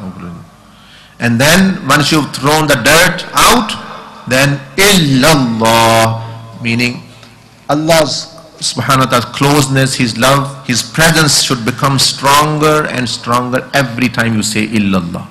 So don't say empty illallah, but the presence of Allah, with every illallah, you feel more that Allah is with you. So that after 20 minutes you feel like you are effect of the presence of Allah subhanahu wa ta'ala. 20 minutes this dhikr. And then after you do meditation. This is called talking with Allah. In easy words, talking with Allah through the heart. That's known as meditation. In Islam we say munajat or tafakkur. Fikr is to thought. Talking with Allah. Wazkur rabbaka fi nafsik. Remember your Lord in yourself. Tazarruan wa khufya, in a hidden khufya. So that's khafi, like khafi dhikr. And you can say English, we say meditation or muraqaba. You can, whatever you say, but what it means is just to remembering Allah whilst talking to Allah subhanahu wa ta'ala from the heart by not using the tongue. So you look at Allah subhanahu wa ta'ala's name for 2 to 3 minutes, and then you close your eyes and you try to picturize the name of Allah coming in front of you, and you let your heart talk with Allah azza wa jal. Allah help me, subhanahu, help me, I have this problem. Speak up to Allah subhanahu about dunya or akhirah, anything, it's all worship. This is called muraqabah. For 10 minutes you do this. 20 minutes dhikr and 10 minutes this muraqabah. If you don't see the name of Allah, this means you should think about Allah's person, being. That's even a higher level. You think about the actual, the named. One is thinking about the name, one is thinking about the named, the person with Allah. So my name is Ahmad, for example, you put Ahmad, Alif, Ha, Mim, Dal.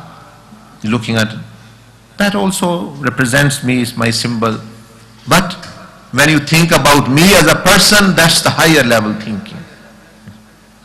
So if you see the name of Allah, sometime you will see, sometime you won't. If you see, then wazkur. In the Quran, sometime it comes, wazkur isma rabbika. Remember the name of your Lord, Allah subhanahu wa ta'ala says. Wazkur isma rabbik. Wazkur isma rabbik. Sometime it comes, wazkur rabbaka. Remember your Lord. So these are two different levels. So either with the name or without the name you think about Allah subhanahu wa ta'ala. So this is called muraqabah. So that you are sure what to do, we'll just do a dummy practice, rehearsal, and also how to do this. So inshallah, now if you turn the dhikr pe jo hai laga de, I will just do. So we'll do a practice of this dhikr for about, we recite only 3 times. We are not doing dhikr, it's just to show you the method how to do dhikr. So I will say, you will say it after me. So imagine you are sitting in your home, wherever you are.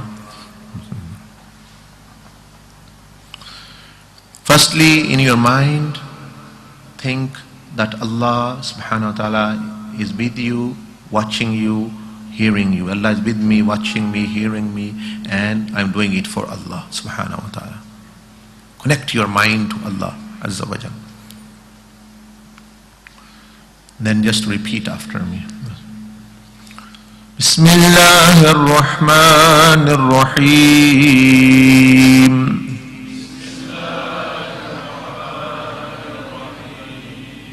Astaghfirullah wa atubu ilayh.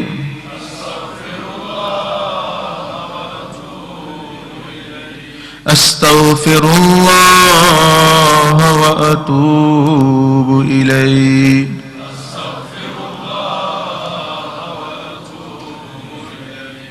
Astaghfirullah wa atubu ilayh.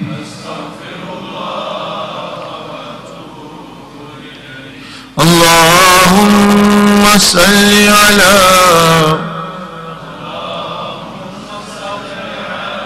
Sayyidina Muhammadin wa ala alihi wa ashabihi wa sallim. Allahumma salli ala Sayyidina Muhammadin wa ala alihi wa ashabihi wa sallim. Allahumma salli ala Sayyidina Muhammadin wa ala alihi wa ashabihi wa sallim. La hawla wa la quwwata illa billah. لا حول ولا قوة إلا بالله. لا حول ولا قوة إلا بالله. لا حول ولا قوة إلا بالله.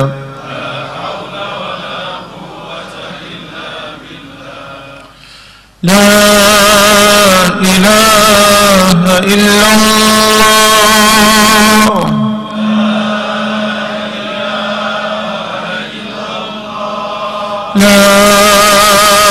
ilaha illallah.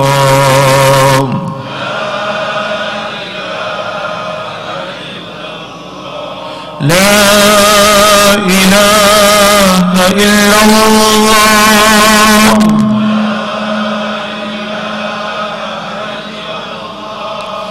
La ilaha illallah.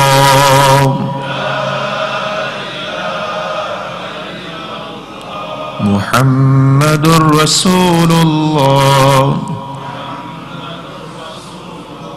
sallallahu alaihi wasallam. That is fine, mashallah. So that's how you do. It's all written in the book. Bismillah, 3 times astaghfar, 3 times salawat, 3 times la hawla wa la quwwata, and then 20 minutes you do dhikr. If you miss, you can do qaza. If you set one time, try to be regular on that time.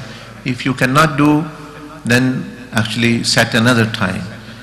Now I want to tell you, if someday laziness overtake you, susti ho gayi, thakawat ho gayi, laziness, or you can't be bothered doing this, you are to miss it, for example, then what you do, this is your emergency procedure. That you are, as to today, you are deciding not to do it because the nafs has overtaken you, the shaitan has overtaken you. So you fight back. How you fight back? You say to the nafs and shaitan, I am definitely going to meet my Allah subhanahu wa ta'ala, because I meet with him every day privately. This is my private time, but I will do dhikr as much as I like. I won't do it, for example, definitely for 20 minutes or 70 minutes or 10 minutes. If I like for 2 minutes, I'll do it for 2 minutes. But I'm going to meet my Lord. I'm not going to leave that meeting. And similarly, the muraqabah and meditation. So you just sit there and how much ever you like, 2 minutes, 3 minutes, 5 minutes, 7 minutes you do. That is for those days when you are on the brink of completely missing it. It actually is. But normally 20 minutes. तो कभी सुस्ती हो जाए तो फिर अपने नफ्स को समझाएं कि भाई कोई परेशान ना हो ज्यादा, जितना तेरा दिल चाह, आज तेरी मर्जी पे चल लेते. Every day I do my self. आज नफ्स के भी तू तंग कर रहा है, आज तेरी ख्वाहिश पूरी कर देते हैं, तुझे एंजॉयमेंट देते हैं कि जितना तेरा दिल चाहा उतना करेंगे, लेकिन करना जरूर. तो जितना नफ्स ने चाहा वो कर लें, तो उसमें भी बरकत है, because you are meeting with Allah सुब्हानहू व तआला. इसी तरह मुराकबा जो है वो भी उतना. फिर दूसरे दिन वक्त मिले थोड़ा ज्यादा कर ले, कहीं बैठे चलते फिरते भी कर सकता है बंदा. ये अपना ये चीज, ये आपको एक इमरजेंसी का तरीका बता दिया कि इसके बाद देखो ना, अब तो मिस करने का कोई एक्सक्यूज नहीं है. मैं कह रहा हूं 10 सेकंड ही बैठ के कर लेंगे, 10 सेकंड बैठ जाए, आधा मिनट बैठ जाए, 10 मिनट बैठ जाए, 7 मिनट बैठ जाए. अब तो कोई एक्सक्यूज नहीं कि मैं वुजू कर लें, वुजू नहीं फिर भी बैठ जाए, बिस्मिल्लाह पढ़े, इस्तगफार पढ़े, जितना दिल चाहा. आज कहीं भाई नफ्स तेरी बारी है, तुझे रिफ्रेशमेंट देते हैं, you giving treat to the नफ्स. कल फिर जो है वो अपना बारी रूह की आ जाएगी. एनीवे, इसके बाद आपने करना है मुराकबा, the name of Allah. This we are going to practice as well. Few times I'll say Allah, Allah, and then you will look at the name of Allah subhanahu wa ta'ala, and then I'll say to you, then you close your eyes and you will picturize and imagine the name of Allah Azza wa Jal. So, firstly you recite after me. Bismillahir-Rahmanir-Rahim.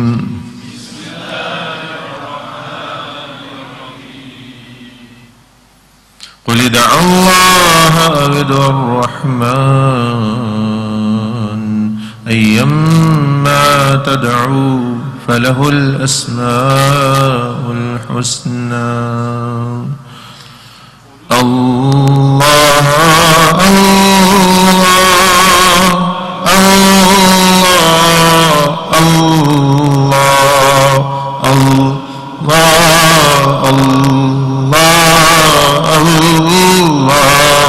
الله Allah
जलालुहु। अब जो है आप आंखें खोलकर अल्लाह पाक के नाम की तरफ, इसमें ज़ात की तरफ देखें गौर गौर से। कुछ पढ़ना नहीं जुबान से, दिल में सिर्फ अल्लाह अल्लाह और दिमाग में और आंखें देखती रहें। Just keep looking at the name of Allah सुब्हानहू व तआला।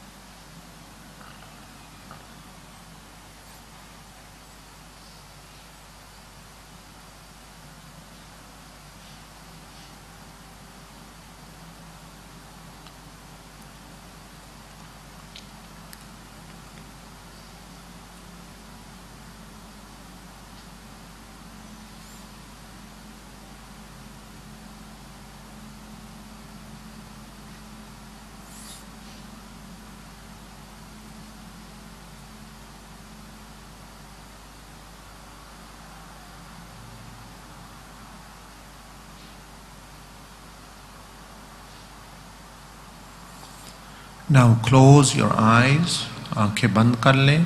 Try to think and see the name of Allah Azza wa Jal with your imagination. तसव्वुर में वही अल्लाह का नाम आपके सामने लिखा हो.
Jazakallah, subhanakallah wa bihamdika nashhadu an la ilaha illa anta nastaghfiruka. So that's it, how you do. But additional thing is, you start talking with Allah subhanahu wa ta'ala as well, with the heart. Heart should talk with Allah. As I say, some people can imagine easily, some can't. If you can visualize, good and well. If not, you think about Allah and talk to Allah subhanahu wa ta'ala. Name is there or not, Allah is there. Huwa ma'akum aynama kuntum. He is with you wherever you are. But just for the sake, you will see how many people, if they can put their hands up, could visualize, could imagine the name of Allah in their mind. Put their hands out just to know. Some can, as I say, it depends upon people.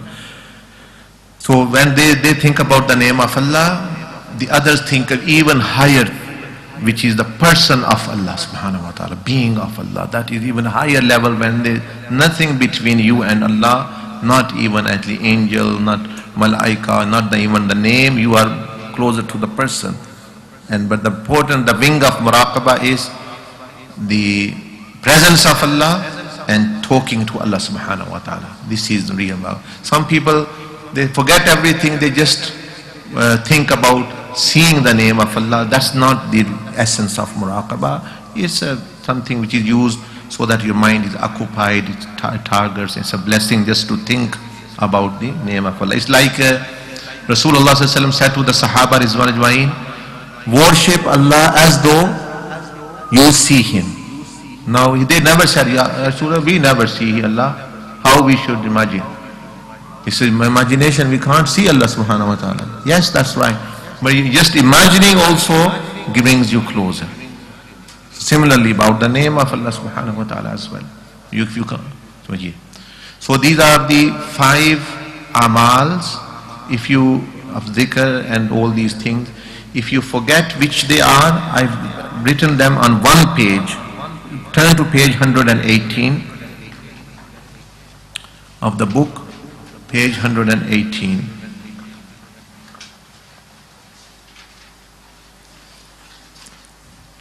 So there you see in just 1 or 2 pages, it's written, firstly you do tawbah, 2 rakat tawbah, that's the page. Then dhikr, number 2, dhikr and meditation, how to do, what time. Number 3, sheet of the tongue, and it's written very clearly, if you do it, any mistake accidentally, out of forgetfulness, don't put a cross. Cross putting only when intentionally do. Number 4, sincerity. Number 5, spiritual level of prayer and the sunnahs.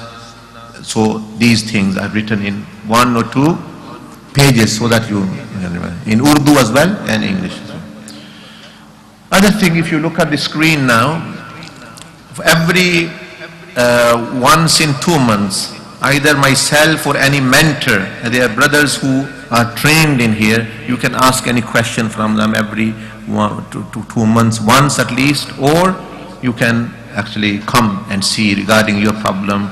It's like MOT or service station for the servants of Allah. To get how you are doing, what's the problem, etc., etc. That's important. That's free. यहाँ तो MOT भी पैसे लेके करते हैं. This MOT of the spirit is free. So now where you are, once you do this journey to Allah subhanahu wa ta'ala, from condition to the mountain of taqwa, mountain of objective, body, mind, heart and soul, and enlightenment to the 4 objectives, then you must have the belief in your mind that you will get to Allah with the mercy and grace of Allah, not with your effort. This always should be in your mind. Don't rely on your effort, on your ibadah and your amal.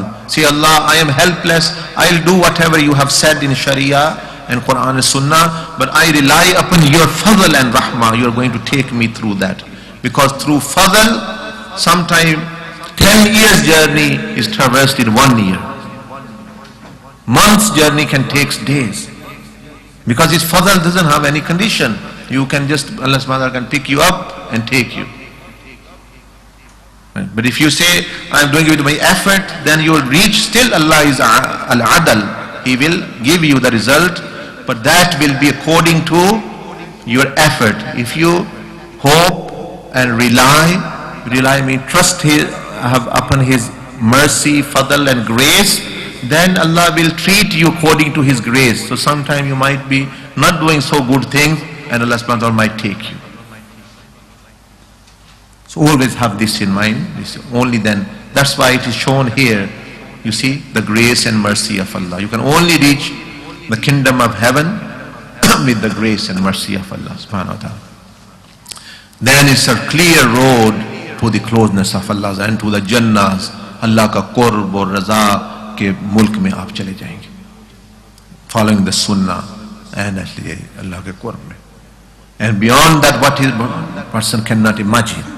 इस दुनिया में भी अल्लाह पाक सब बंदे पे बहुत कुछ चीजें खोल देते हैं. Allah subhanahu wa ta'ala opens His signs, unfolds His signs for him, and the time of death, angels descend upon him, giving him good news.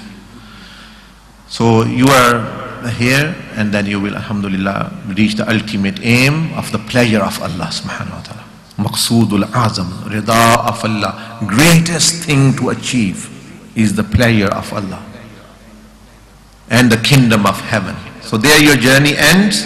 What you should do then after is da'wah, conveying the message to others, and be thankful and have istiqamah. Thankfulness, shukr kare Allah ka, jo bhi kar le, aur istiqamat, wo da'wat de phir dusro. Baithna nahi hai udhar. Shaitan da'wat de raha, shaitan is giving da'wah. Why you should sit? You are the ummatis of Khatamun Nabiyyin. Your responsibility lies on your shoulder to bring all humanity to the feet of the Prophet ﷺ, to his sunnah and to Jannah. So don't sit you. And that's why when you are offensive on shaitan, when you are trying to save other people, firstly save yourself, build your character and build yourself, and then. It's like the lifeguard near the sea. He himself is a good swimmer, only then he saves others. And if he can't swim, how will he? He will jump. So some people say, I am giving dawah to others, and they themselves are weak. They go to the druggies and start smoking drug themselves. I am giving dawah to women, girls. I want to make them Muslim. I say to all these people, are there not enough brothers to give dawah? Why you have to find actually sisters? Let sisters give dawah to sisters. Actually, train your sister. You, all men have gone, you only find these women. So they are on the internet. I am bringing the sister into Islam. I am bringing into the sister into the tariq, and they themselves go to the actually tariq of shaitan after some time. Tariq and deen is left, and only the sister and the brother is there. Finish. So this is a shaitanic trap. The person firstly purifies himself and be actually vigilant and don't fall into the trap of shaitan. So dawah, conveying the message to the whole of the earth. And the Mashayikh say, if there are people beyond this earth living, we will go to the beyond earth planets as well. If there are. That's how much vision they have actually. Big vision and dawah that they want. They want to travel beyond. They said if they were spiritually, we will travel to give them dawah as well. They are mukallifin. So whole of the earth is even small. Dunya bhi aapke liye choti ho jaye. Intention. Your intention should be of whole of the earth and beyond. And you do according to your ability, according to your money, time, etc., and sacrifice. As they say, some people have a negative meaning of sacrifice. In Islam, there is positive meaning. When we say to people, please sacrifice your time, please sacrifice your money, what is the negative meaning? Negative meaning is that you are giving away something. You are giving away something. The positive meaning in Islam of sacrifice is you give to get more. How are you giving to Allah? When you give 1 pound, Allah says, I give you 10 or more. If you give 1 hour, Allah subhanahu wa ta'ala give you blessing of 10 hours. If you give 1 life, Allah subhanahu wa ta'ala give you better life than all actually the shuhada you are living. So there is no concept of negative sacrifice.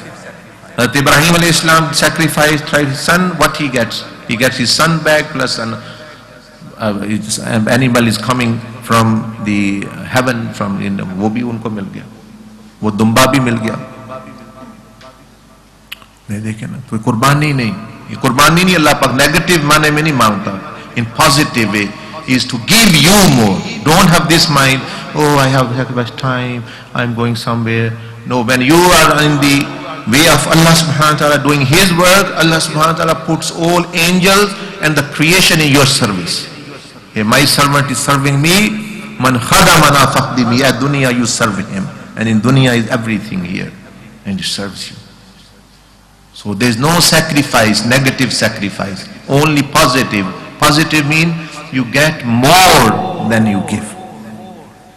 Like Rasulullah said, if you safeguard your eyes from a non-mahram, Allah subhanahu wa ta'ala will give you such pleasure and sweetness in the heart, you will feel the taste of Iman. Firstly, you were getting the taste of looking at women, and when you sacrifice that, you get the taste of Iman, which is purity.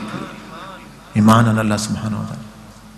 इसलिए हौसला अपना. Now I finish here, and now you can ask any question. There are not going to be the other session normally which you have aqidah, fiqh today inshallah. That will not be there. This is the only session, and tomorrow again we continue with the other presentation. And plus, after you practiced one day, if there are any experiences or questions, you can always ask. But now as well, about 5 things which we have given you to start the journey. Number 1, ikhlas. That doesn't take any time. Number 2, the spiritual level of prayer. Number 3, the sheet of the tongue. Number 4, building relationship with Rasulullah through his sunnahs. That is the reason. And number 5, your fuel, zikr and muraqabah and meditation. So 5 things you have already now been explained. Now, inshallah, there's none. So please, brothers, you who already know, don't ask those. Those brothers should not ask. Give opportunity to new brothers, and especially if there is a question. Don't make up a question. Question comes naturally. The real question, you don't have to think of. Ask someone, have you got any question? No, I can't think at the moment. Well, this is an artificial question if you have to think of it. You are making up a question. Genuine question is naturally flows. Oh, what was the meaning of that? What was it's bothering you. That's the real question. And if you have to think of a question, you better not think of it. We just listen. Okay. Right, I'd just like the brothers to put up their hands here. If I can have 2-3 brothers who have their hands, so I know who to go to next.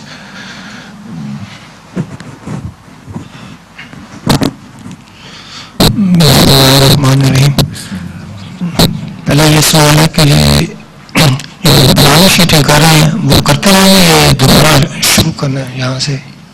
मैंने ये इसलिए कहा है कि ये उन लोगों के लिए जिन्होंने शुरू नहीं किया. Those who have started, they are doing their own thing. 1 year, 2 year, 6 months ago, it's nothing. ये उनके मुतल्लिका है ही नहीं है. उनका ये तो उन लोगों के लिए है जिनके पास नहीं है. इसलिए आपके मुतल्लिका एक चीज भी आपके मुतल्लिका नहीं. Because you have already, mashallah, done and taken it. So एक भी चीज, मैं फिर कह रहा हूँ, एक भी चीज आपके लिए नहीं है इसमें. It's nothing to do with you at all. दूसरा सवाल ये था कि रोज़े के 8 रूहानी दर्जात लिखे हुए थे शीट में, तो जो 8वें दर्जे का था उसमें अल्लाह की हुजूर है और आप सल्लल्लाहु अलैहि वसल्लम की सुन्नत में फिदा हो जाना, उसकी नहीं समझ आई जी. उनको भूल जाए. इसलिए कि मैंने जो 5 चीजें कही हैं ना, सिर्फ उसी के मुतल्लिक़ सवाल. रोजे के मुतल्लिक़ इसमें देखिए मैंने कोई बयान नहीं किया. मैंने 5 चीजें बयान की हैं. जर्नी ऑफ मैन, इंसान कहाँ से आया, कहाँ जाएगा और क्यों जा रहा है, और उसके बाद हाउ, शुरू कैसे करना है. उसमें अकीदा, फ़िक़ा, तौबा, मुजाहिदा और यानी इखलास की शीट, ज़ुबान की शीट और सुन्नतें और जो है अपना ये इस चीज़ के मुतल्लिक़ सवाल करें. याद रखें, रोज़ाना आपको कहा जाता है कि मौजू के मुतल्लिक़ सवाल करें, भी इधर उधर के ना करें. वो वैसे आप पूछ सकते हैं. फिर इसलिए क्योंकि टीवी पर भी वक्त महदूद होता है और फिर वो ask relevant questions.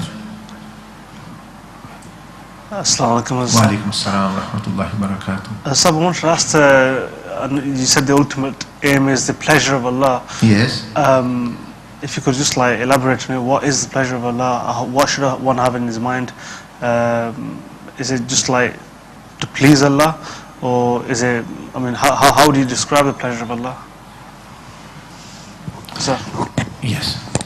Pleasure of Allah is like, for example, let's say I am a person, you have a teacher, you have a father or a husband and wife. What do the pleasure mean? So it means that you should do certain things when they become happy, they become pleased and happy with you. So Allah subhanahu wa ta'ala also becomes happy and pleased with certain acts, and certain acts He become displeased. So we mentioned those acts which become pleased, which Allah Azza wa Jal become pleased with, happy like you become happy. Although Allah's happiness is different, His pleasure is different, but you, just to make you understand, जैसा मैं कहता हूँ अपने वालिद को खुश कर लो, तो आप कहते हो उस खुशी का क्या मतलब है? खुशी का मतलब ये है वो राजी हो गया, भाई बच्चे मैं खुश हूँ, तो मेरे हकूक पूरे कर रहा है, तो मेरी खिदमत कर रहा है. So Allah subhanahu wa ta'ala says, you are fulfilling my rights and you are actually remembering me, I am pleased with you, and that's it, happiness. उसकी pleasure. इस तरह उस्ताद की खुशी, इस तरह रसूल अल्लाह सल्लल्लाहु अलैहि वसल्लम की खुशी कि भाई वो खुश हो जाएं. Really, it is you who benefits. If you don't please Allah, Allah does not get harmed, or Allah subhanahu wa ta'ala does not get any benefit from the player or you. It is mainly the person, 100% the person.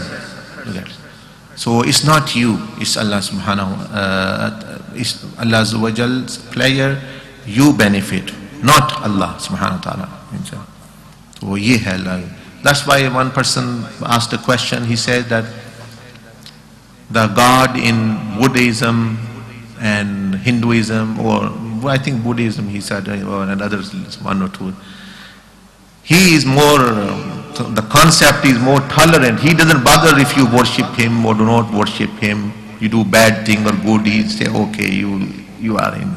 And God in Islam, in Christianity, in Judaism is that he punishes people as well if they do bad things. And I say, so he said, I think God in Buddhism he has a more, he's better nature, in a sense that he is not bothered if you do shirk, he say okay, that's fine, doesn't matter, you're still in Jannah. So this is a question asked by someone, that actually the concept of God. And in Islam he says, even if you do good, Allah subhanahu wa ta'ala then accepts it, he then rewards you. If you do shirk, he becomes, so he said this is human nature, that you mind if you are not believing in me, if you are not following me, I become angry with you.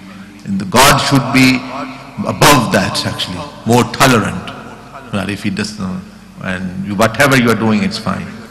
So this is like a type of question which was put. So the answer to that is, for example, just to sake of understanding, if there is a doctor and he prescribes that some certain, say that these are the disease, if you follow this prescription, you will get shifa. If you don't, you will get ill. You shouldn't get ill. It's dangerous for you. You will be harmed. Is that doctor good? Or there is another doctor, he say, well, I'm not bothered. You have much as drugs you can.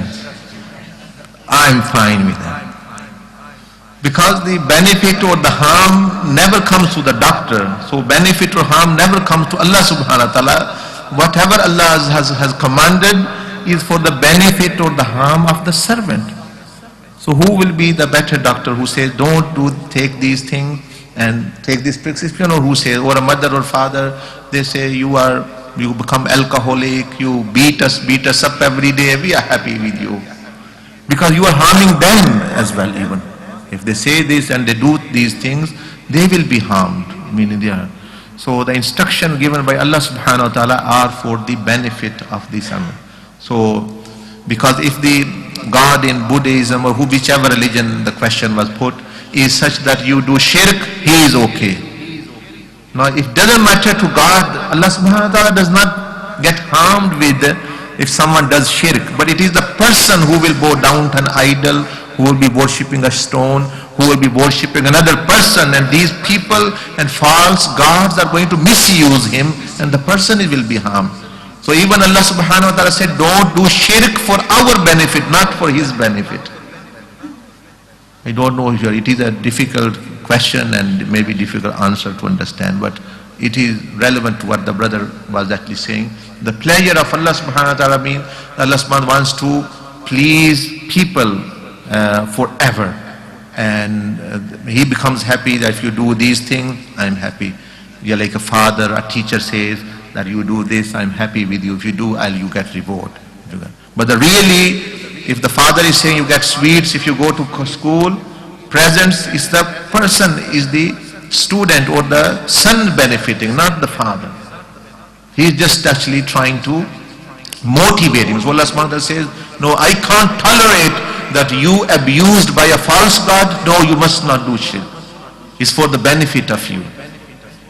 You must please me. Why?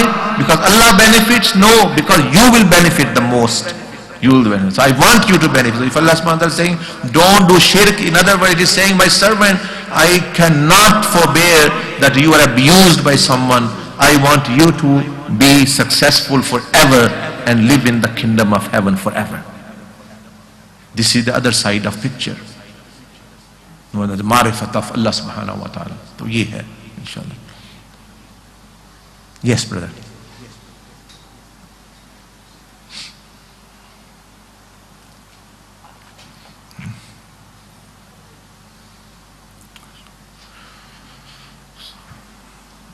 अस्सलाम वालेकुम रहमतुल्लाह। वालेकुम सलाम। हज़रत साहब, आपने फरमाया कि नमाज, जब अभी बताया था आपने थोड़ी देर पहले, जब नमाज आप शुरू करें तो मतलब ऐसे पढ़ें कि अल्लाह ताला आपको देख रहा है, मतलब ऐसे नमाज आपने पढ़नी है। तो मैं पूछना चाहता हूँ कि ऐसी नमाज में आजी उनके सारी बंदा कैसे ला सकता है? मतलब कि आजकल नमाज के दौरान हमें दुनियावी ख्यालात आ जाते हैं, काफ़ी चीज़ें जहन में आ जाती हैं, तो इस चीज़ को हम कैसे दूर कर सकते हैं? और छोटा सा एक सवाल यह है कि मतलब जिन लोगों ने अभी इत्तिकाफ में या इत्तिकाफ से चंद दिन पहले नमाजें शुरू की हैं और वो इस पर कंटिन्यू रहना चाहते हैं इंशाअल्लाह अज़ीज़, और उनकी जो पुरानी नमाजें कज़ा हो गई हैं, मसलन 5 साल 10 साल जितना साल नहीं नमाज पढ़ी उन्होंने, तो उसको कैसे वो कर सकते हैं, उनको कज़ा कैसे कर सकते हैं? जज़ाकल्लाह खैर। मैं जब बयान कर रहा था आप सोए तो नहीं थे, इन्हीं का तो जवाब दिया मैं, इन्हीं का तो बताया है। अच्छा ठीक है, अच्छा माशाल्लाह। कि नमाज जो है आपने फरमाया कि किस तरह, मैंने कहा कि भाई आप कैसे सोच पढ़ें कि अल्लाह पाक मुझे दे। मैंने ये नहीं कहा, मैंने सिर्फ ये कहा कि हर रुकन में 1 सेकंड या 1 मरतबा क़याम में, इसीलिए प्रैक्टिकल वो करके दिखाया था कि क़याम में, रुकू में, क़ौमे में, सजदे में, कि अल्लाह पाक मुझे देख रहा, 1 मरतबा आपने करना है। और फिर साथ साथ ये भी बताया था यही तरीका है शैतानी ख्यालात खत्म करने का, कि आप अल्लाह पाक का ख्याल एक चलो ले आए तो वो भी जंग करेगा शैतानी ख्याल से हर रुकन में, क्योंकि शैतान भी जो है वो ख्याल डाल के आपकी खराब कर रहा है। तो आप कैसे फिर वो अपनी नमाज को बेहतर, आप भी अच्छे ख्याल डालें। फिर कौन सा? कि अल्लाह पाक मुझे देख रहा है। तो इब्तिदा में सिर्फ जो है वो आप हर रुकन में 1 मरतबा करें, फिर दूसरी दर्जा आएगा 40 दिन बाद 3 मरतबा करेंगे, तीसरे दर्जे पे पहुंचेंगे तो पूरी नमाज की 70-80% वो अल्लाह की यानी हजूरी में जो है वो अपना चली जाएगी बंदे। तो वो जो आपने सवाल किया ना, वही ये जो तरीका, वो शीट इसीलिए दी और यही वो समझाती है कि वो यानी किस तरह करना है। वो लोग कहते हैं हमें ख्याल आते, तो ख्याल आने का क्या इलाज है? ख्याल आने का ये इलाज नहीं है रोते पीटते रहो, ख्याल आ रहे हैं, ख्याल आ रहे हैं, अंधेरा अंधेरा अंधेरा, यहाँ अंधेरा हो गया, जितना मर्जी शोर करते रहे, अंधेरा अंधेरा हो गया, डार्कनेस। अंधेरा तो नहीं जाएगा, अंधेरे से लड़ना शुरू कर दो, उसको मारो डंडा लेके, कहां जाएगा अंधेरा? अंधेरे का इलाज ये है, एक चिराग रोशन कर दो, छोटा सा, छोटी सी मोमबत्ती, वो भी अंधेरे को दूर कर देगी। इस नमाज में शैतानी ख्यालात है, जुल्मत है, तो बजाय लड़ने से शैतान से और या उस तरह ख्यालों से, आप एक अल्लाह की हजूरी की याद कि अल्लाह मुझे देख रहा है, उसकी मोमबत्ती जला दें हर रुकन में, तो आप देखेंगे आहिस्ता आहिस्ता आपका बातिन यानी वो नमाज का रोशन। दूसरी क्या आपने पूछी थी? हाँ, जो नमाजें कज़ा हो चुकी हैं उसका तरीका है कि एस्टीमेट लगा के, 5 साल की हैं, 10 साल की हैं, 15 साल की हैं, उनके सिर्फ फर्ज पढ़ने होते हैं और वितर सिर्फ 2 फर्ज, फजर, जोहर, असर, मगरब, जोहर के 4, असर 4, मगरब के 3, फर्ज 4, इशा के 3 वितर। तो वो 2 सेट 3 सेट बंदा पढ़ना शुरू कर दे, हर नमाज के साथ एक पढ़ लिया। और नफल पढ़ना छोड़ दे, नफल पढ़ना छोड़ दे, वो कज़ा नमाजें पढ़े, क्योंकि कज़ा नमाजों का अजर नफलों से ज्यादा है। अगर आप 4 नफल पढ़ते हैं मसलन, तो उसकी जगह अगर 4 आप फर्ज कज़ा नमाज पढ़ेंगे तो वो 4 नफलों की बजाय 280 नफलों का स्वाब मिलता है, क्योंकि एक फर्ज जो है वो 70 नफलों के बराबर होता है, तो उसका स्वाब वैसे भी ज्यादा है। तो कज़ा नमाजें बड़े, जैसे असर की सुन्नतें हैं, इशा की पहली 4 सुन्नतें, उनकी जगह भी कज़ा नमाज पढ़े, तहज्जुद की जगह भी कज़ा नमाज पढ़े, इशराक की जगह भी 4 रकातें कज़ा पढ़ ले। जब भी नफल पढ़ता है तो वो इंशाल्लाह उसके अदा होते रहेंगे, रिकॉर्ड रखता रहे कि कैसे। तो बाकी फिर मरते वक्त अगर फिर भी रह गई तो कुछ वसीयत कर जाए, उनका फिदिया, जैसे रोजों का फिदिया होता है ना, इस तरह हर नमाज का भी एक फिदिया। तो कुछ पैसे हैं मरते हुए, वसीयत लिख जाए, मेरी वसीयत में अगर मेरी नमाजें इतनी रह गई हैं, मेरे इतने पैसे दे देना, बाकी फिर भी रह गई तो फिर अल्लाह पाक माफ फरमाने वाला है, भाई बंदे ने तो कोशिश की है, तो इंशाल्लाह अल्लाह पाक जज़ाए खैर अता फरमाए। अच्छा माशाल्लाह सवाल है आपने किया।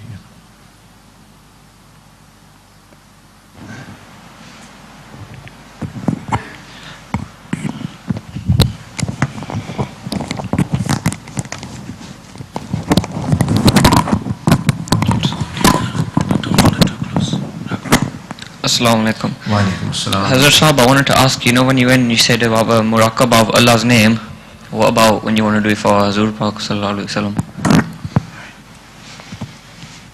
This is like, for example, you may say next stage. After some time, 6 months or so, 1 year, then a person can start that. So he will be taught that.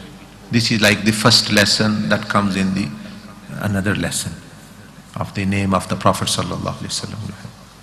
They're both there, but they have a time, specific time for it.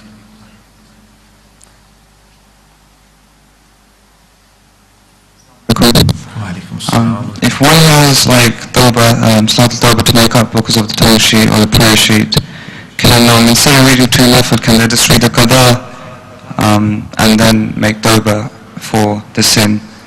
Yes, if they have qaza farz upon them and they want to read 2 rakat Salat al-Tawbah, they can do 2 rakat qaza and it will be classed as repentance for them.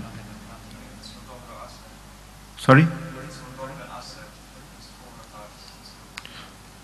4 rakats, meaning how will the sunnahs you are saying 4? Yeah.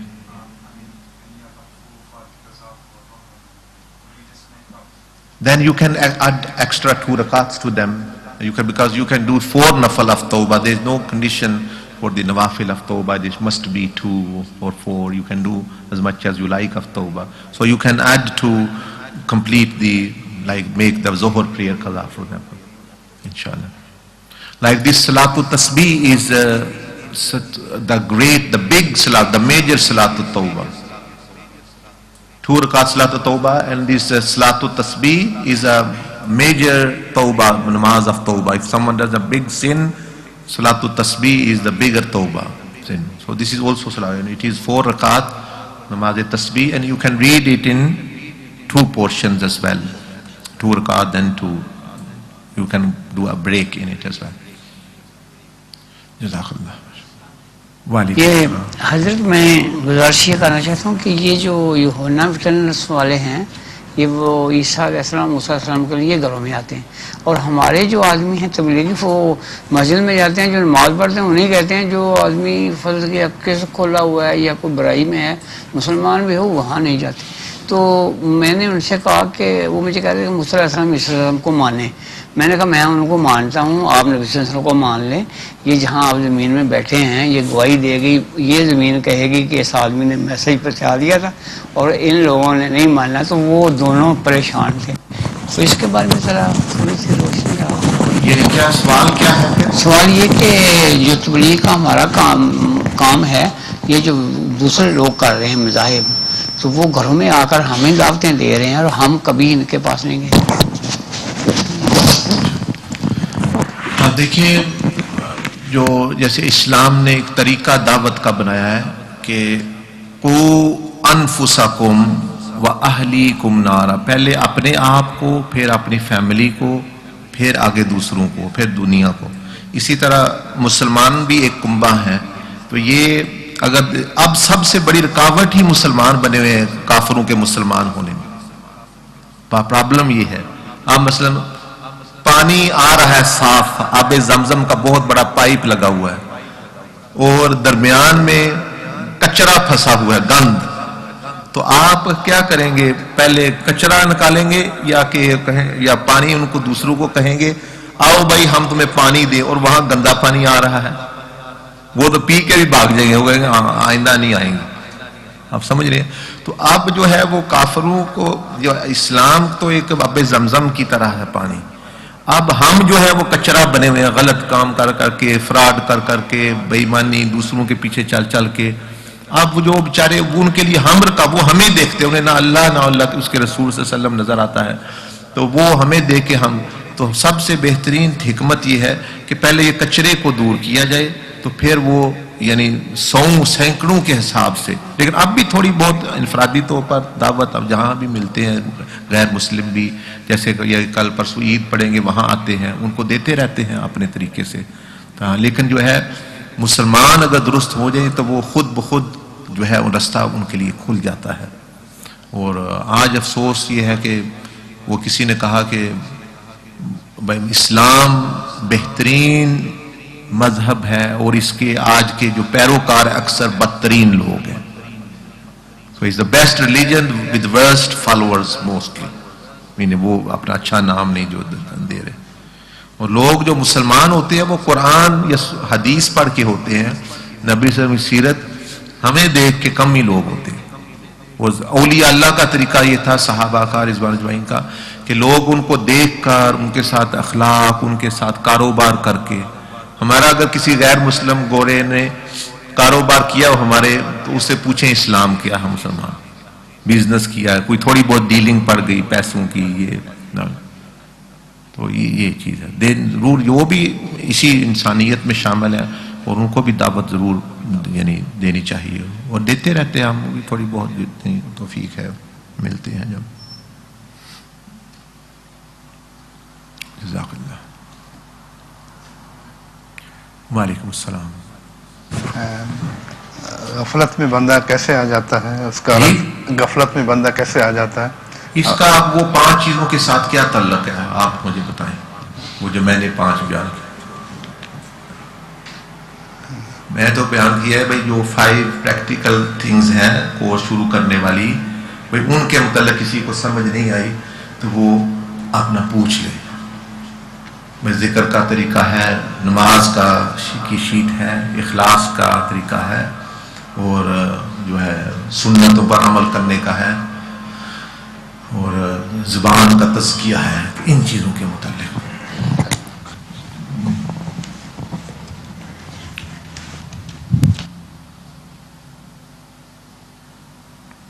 आप लगता है सोए लोग हैं, अभी उठे हैं, जो मर्जी चाह पूछ लिया, भाई पता ही नहीं क्या बात हो रही है क्या नहीं हो रही।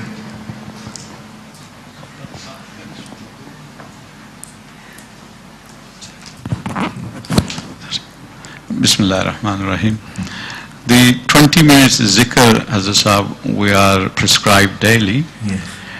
If one can't do the 20 minutes together, can it be broken down in the day? वो सुबह शाम कर ले 10-10 दिन. He can take them morning and evening, 10 minutes, 10 minutes. Assalamu alaikum wa rahmatullah. Sheikh, I just want to ask just some clarification on the 3 keys, because one thing I've found that I find myself doing is to embed it in me, I'll just repeat it mechanically. Is that correct, or is it more of a thought, focus on thoughts as opposed to the words? The 3 keys are to do with the thought, not with the tongue. So it is a mental exercise. Allah is with me, watching me, hearing me. So that's to do with the thought, not with the tongue. With the tongue you can say, but the real is the thought, because if the tongue can be ghafil, but the mind will be attentive. That's it won't be heedless. Yes. Jazakallah khair.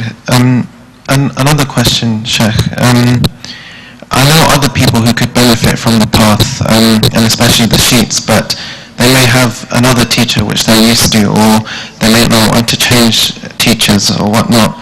But is it still worth us presenting them with the sheets and saying, you can still do this if you want to do this? Or I just want to get some clarification on that. If someone is following another person or teacher, and because the purification is necessary for everyone, and if they are getting from there good and well, we don't need to mention to them. But yes, if they are with a false teacher, or a teacher which just teaches them good things but no methodology, they do dhikr and eat together and do halaqah of dhikr and nasiha, that's what all they are doing, the thirst builders, then you don't invite them that you, for example like this, but you just mention to them for example, mountain diagram, that's what we have learned, and these are the thirst builders, and we stay here mostly, people who, and this is the path, until they themselves realize that they should be doing something else. So yeah, that's the way. But if you say directly you are wrong things, then they become like defensive. So in a positive way, you just show them. If someone, like people show you cars, they don't say to you buy it. Wo aate hai gaadi, one goes with a new model, automatically others say, yeah, I must change the model. That's it. You know. But if he stands there, wo wahan ruk jaye, look, my car is the best model, yours is rubbish, it's a banger. Then you say, I'm never going to buy that which one you have, even though I like it. You see, it is against wisdom. So, like the shaitan is doing in dunya, he just shows the meaning, the or attractive side of dunya, the positive side where nafs can get a share. And then there are other people themselves come, they will be asking you rather than you asking them. You just have to show them. Indirect. This is called indirect dawah. Indirectly you are giving dawah. That's the technique which shaitan uses. He doesn't say, go to you, well, you should be the most evil person on the earth. You understand? You're going in hell. Who will follow him? But now he says, well, I'm not taking you in hellfire. I just want you to enjoy yourself. Look, you come for a few days in this world. Other people are enjoying. Why not you? You say, okay, yeah, that seems reasonable. So there are ways to do it. So one can learn something from shaitan, that's why Allah subhanahu wa ta'ala gave example of his, that to take lessons from his story and the techniques which he uses to manipulate people. He tries to, and he does in part. That's why Tariqa Muhammadiyah is the exact opposite to shaitan. When he comes, he doesn't say, you are a praying person, you are a good person, I want to make you evil. He just gets one sin from you. Brother, don't do anything, don't leave prayer. Okay, you are a man, you should have some romantic relationship with someone. You know, there's no harm in speaking with someone. One sin he has got you. You are praying, you are praying tahajjud, you are praying all these things. He doesn't say leave that. One thing he will get from you, and through that one string, after romantic talk, then romantic thoughts, then romantic action, then slowly the prayers, the salah will be affected, and soon you will be disgraced. So some people he gets into one drugs, for example, one part, some people and it. So that's what Tariqa Muhammadiyah does. It also doesn't say to that person who is indulged in darkness and evil, oh, you should become a wali overnight, or you should stop doing these bad things. It says, okay, you stay where you are. Just one thing we are asking you to do. Just think about the akhirah. Or just tongue misa. He says, okay, yeah, I can. Can I still hear music? Well, it's not lawful, but we have no problem with it as far as the course is concerned. Shall I still actually dance in the club because it's to do with the legs? Well, if you don't, you will have to use your tongue from the course point. He said, well, that's the easy path. Then, but you have got him with the tongue and dhikr, and they are slowly will take him towards that. Because shaitan's technique is successful. He has become successful by misleading people. If you use the methodology to bring them on good side, this is the technique. Our problem is we apply everything on the person first day. Brother, how are you? Yes. Where are you? He doesn't know any deen. You should follow sunnah, you should pray, you should have imama sharif, you should have beard, you shouldn't, roam around in the towns, etc., etc. He says, well, that's impossible for me. And if you say just nothing, just say, come, we'll have a good time, we'll eat, we'll sit, okay, good and well. And that's how shaitan does. So you see, shaitan is using wisdom in a way to bring people, but in an evil way, actually. But because he has a very sharp mind, he is a very sharp mind and very, you may say, elusive and very shrewd. So some things, techniques he's using, they are effective. People are following him. In spite of they say we are servant of Allah, we are follower of Rasulullah sallallahu alaihi wasallam, they are following his things. तो ये है, that's it. Anything else anyone wants to, especially the new brothers and who about these exercises they want to ask?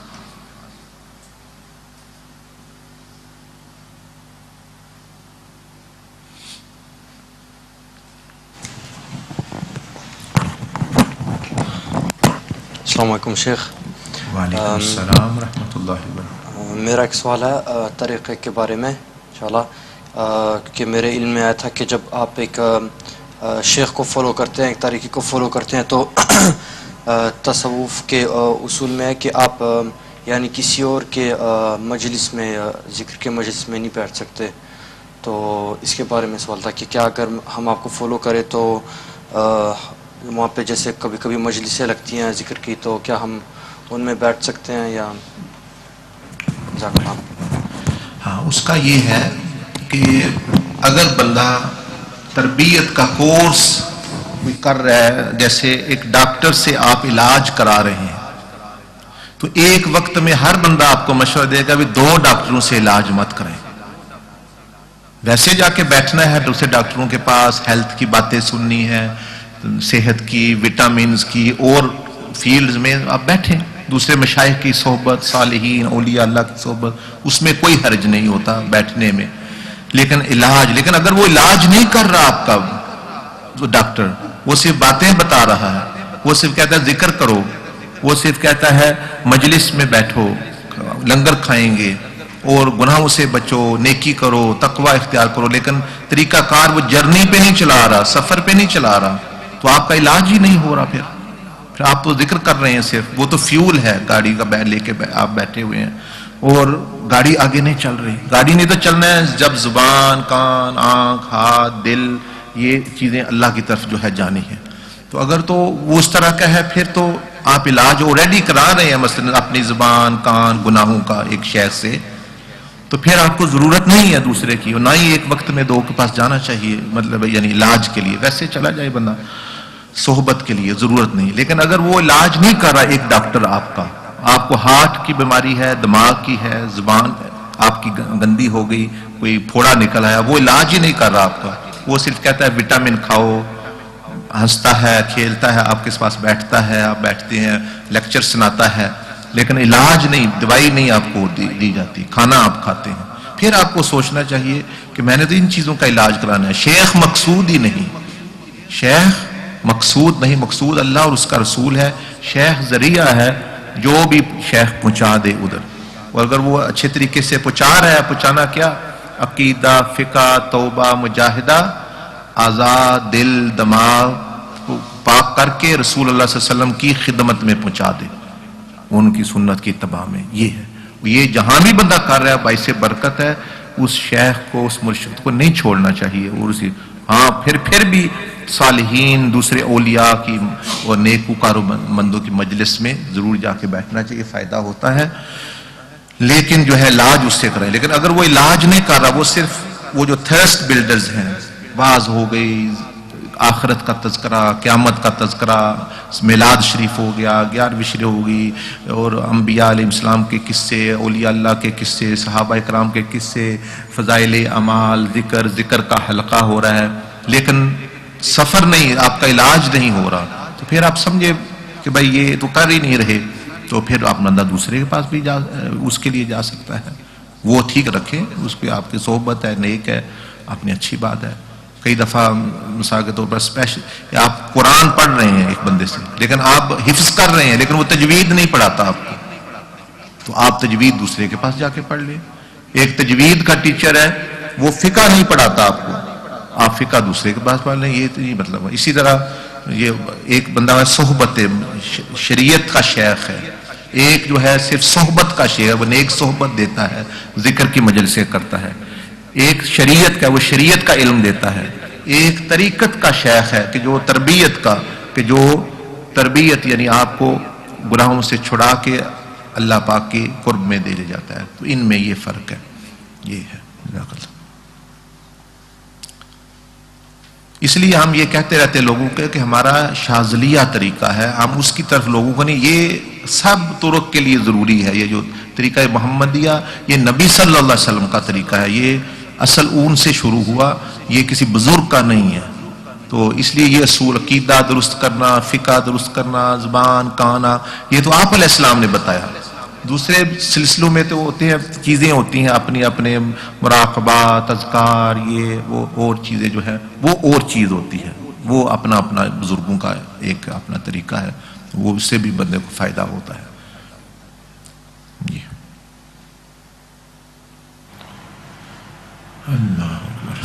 Assalamu alaikum.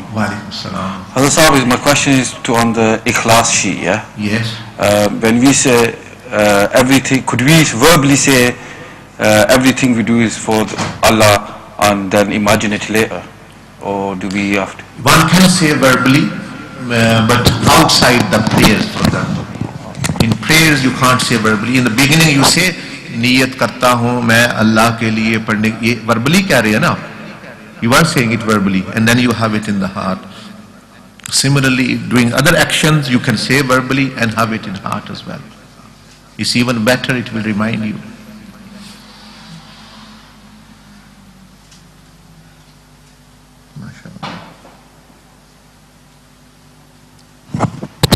Assalamu alaikum. We often hear the term Fanafi Sheikh. Could you just elaborate on that a little bit, please? Fanafi Sheikh is a word used meaning extinction in the Sheikh. What that means is that you follow the teachings, the amal which he has given. Fana means finishing. So you finish your own preferences regarding the path to Allah, and you replace it. Yani apni cheez, fana means it's like a black slate, something is written on it, so you clean the slate and let the Shaykh write on it what he says, write on it. So you have done fana, you have erased, deleted what you wrote, and you have written what the Shaykh have said.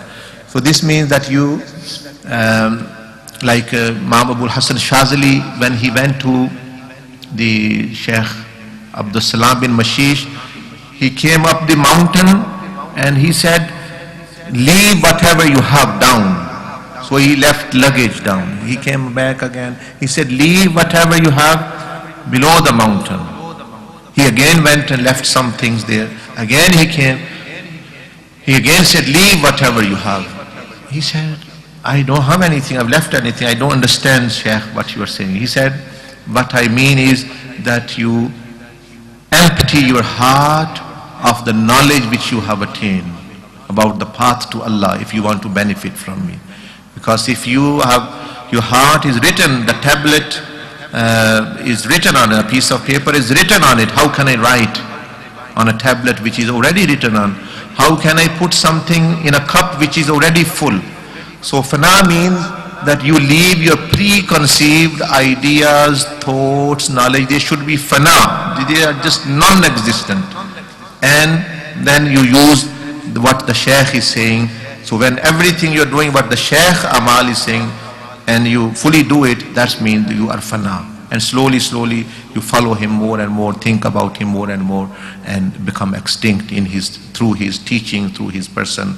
That's what basically it begins from.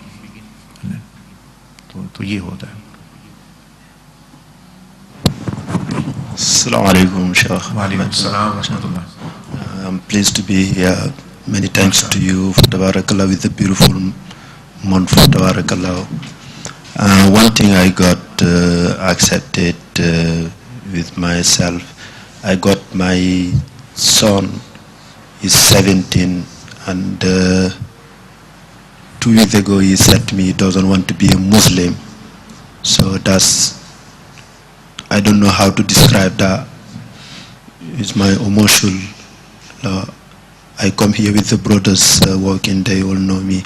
I know sometimes if he said some sort of thing, it's quite very privately, but with the beautiful Ramadan, I only leave everything with Allah subhanahu wa ta'ala and to tell you that how you can help me with that way. Barakallahu fi. Okay, that is your personal matter. You ask me alone, it will be better, because it's not relevant to other people. So it's your personal. So inshallah, you see me alone, and inshallah, I'll mention to you, inshallah. This is private matter.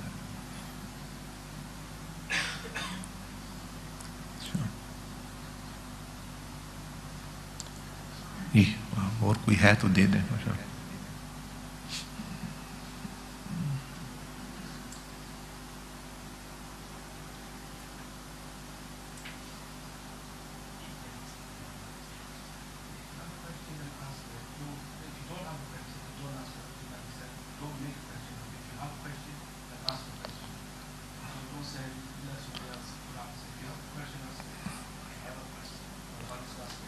Waiting for the new brothers to ask. Right. And can I have a question? Is you talked about level when you do dawah work. Yes. Just a clarity, because the diagram showed that when you get to this certain stage, pleasure of Allah, and then some brothers talking, they're confused about this. Okay. So that if you do dawah work, wait till that position, or you do dawah work generally. That's my question. Right. Dawah starts from the very first day you begin the path to Allah. What it means in the end, you've done everything, then still dawah remains. But it starts from the very first day, because first you are giving dawah to yourself. That's dawah as well. You are trying to correct yourself. This is dawah to yourself.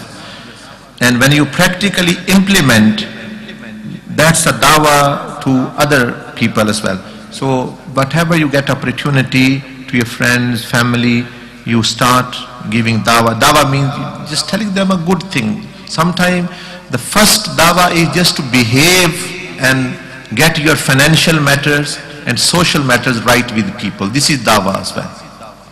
Dawah doesn't mean you speak with the tongue only. The more Rasulullah ﷺ gave dawah 40 years with his actions only, and 23 years with tongue and action.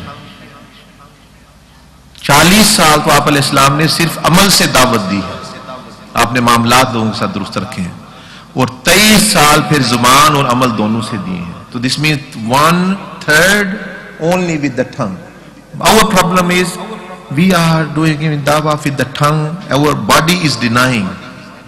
आप मसलन पड़ोसी है आपका, आप उसके साथ वो you have a neighbor, you are fighting over his petty things, parking place, वो आपने गाड़ी मेरी सामने खड़ी कर दी है मेरी जगह में, मैं ये नहीं आ जा, मेरे बिन में आपने डब्बा फेंक दिया है, क्यों फेंका है, ऐसा नहीं करना चाहिए. Once you are, that's your behavior with your neighbor, and the next morning you have heard some good things, आप उसका डार ना करते. Brother, I want to take you to Jannah.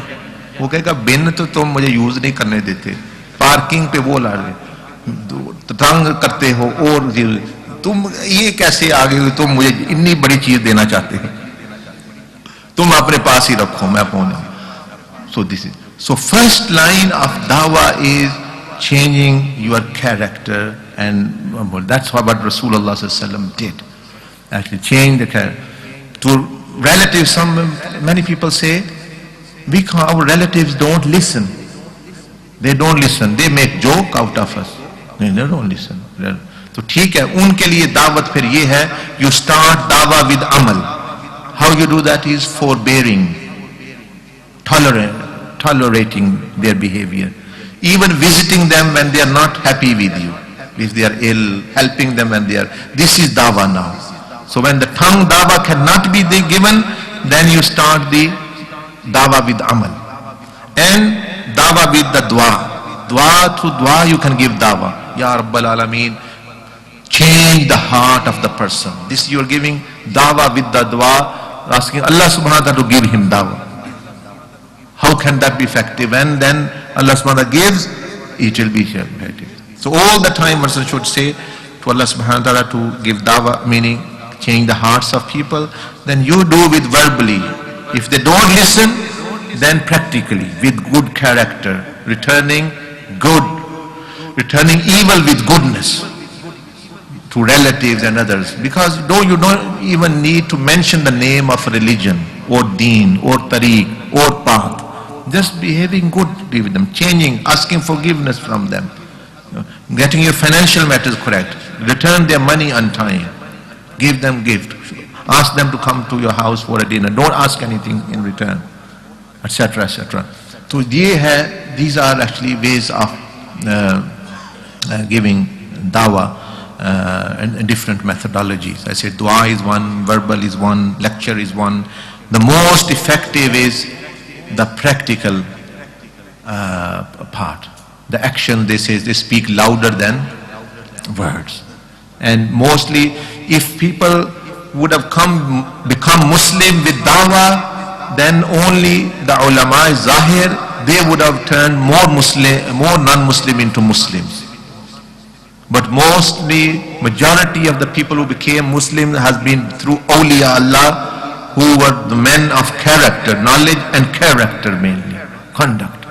ज़्यादा लोग awliya Allah की वजह से मुसलमान हुए, हालांकि वो इल्म से नहीं, वो अपने अमल से और अपने अखलाक से उनको वो वजह से वो मुसलमान होते थे ना क्या आपने। और हम टीवी चल रही हैं, सीडीज चल रही हैं और इंटरनेट चल रहा है, लेकिन लोगों की हालतें बिगड़ रही हैं। एक चैनल था फिर भी वही हालत, अब 10 चैनल हैं, वो उसी तरह है, क्योंकि इल्म से जिंदगी नहीं बदलती until there is a character, there is a personality with it as well. तो ये होता है दावत का तरीका। लेकिन दावत पहले दिन से ही शुरू कर देनी चाहिए अपनी। That dawah might be through dua, that dawah might be just your behavior. Sometimes tolerating someone's bad behavior, being silent is dawah as well. खामोशी भी कई दफा दावत होती है। When the other person is stirring up hatred, he is pushing you to speak, he is pressing hot buttons, then to be silent is dawah. फिर खामोश हो जाना ही दावत है। कई दफा बोलना दावत होता है, कई दफा गुस्सा करना दावत होता है, कई दफा pressure. But anger and these things are dawah sometimes are used when you are a person of authority, like a father over a son, daughter, or actually teacher over student, prophet does actually, then anger works. But if you are at the equal levels, your friends or equal level people, or people are higher level in socially, then if you become angry or then it will have opposite effect. That is why Allah subhanahu wa ta'ala said to Hazrat Musa alayhi salam, Hazrat Harun alayhi salam, for giving dawah, he said, فَقُولَا لَهُ قَوْلًا لَيِّنًا. When you go to Pharaoh, speak leniently, speak gently with him, because he had a high political authority at that time. He had a high social authority at that time. Although the Anbiya status is high, but politically he was higher. So if there is a person of authority, then good akhlaq, morals, tolerance, there. If they are below the authority, then sometimes anger, displeasure works. Sometimes Mashaykh use, Anbiya alayhi salam use. Rasulullah said, when someone spoke a lie, the Prophet didn't use to speak to them, even if there was a close family member, until they repent. Because when Sahaba Rizwanullah Ajmain sometime came, they said salam, he turned away, and it was like actually the heaven, the sky has fallen on the earth, because Rasulullah have not given the answer of our salam, because they had the love. And if someone, if Abu Jahl or other people who don't love Rasulullah who are not in his authority as such, if he gives their answer of their salam, they say, we are not bothered. So this is wisdom you should learn. Dawah. Jazakallah. I think we finish here. Is there anything? Inshallah, enough time now. MashaAllah, this you have almost now spent 4 hours in this session. MashaAllah, learning the Deen of Allah, and this is better than offering 1,000 nafal. 1,000 nafal. In the riwayat, कि जो इल्म का बाब सीखता है बंदा, वो 1000 नफल से बेहतर, जो एक मसला सीखता है 100 नफाफिल से बेहतर। तो ये इतना कुर्ब मिलता है बंदे। जज़ाकल्लाह। सुब्हानकल्लाहुम्मा बिहम्दिका नशहदु अन ला इलाहा इल्ला अंता नस्तगफिरुका व नतूबु इलैक व सल्लल्लाहु तआला अला खैरि खल्क़ि सय्यिदिना मुहम्मद व अला आलिहि व सहबिहि अजमईन। अस्तगफिरुल्लाह।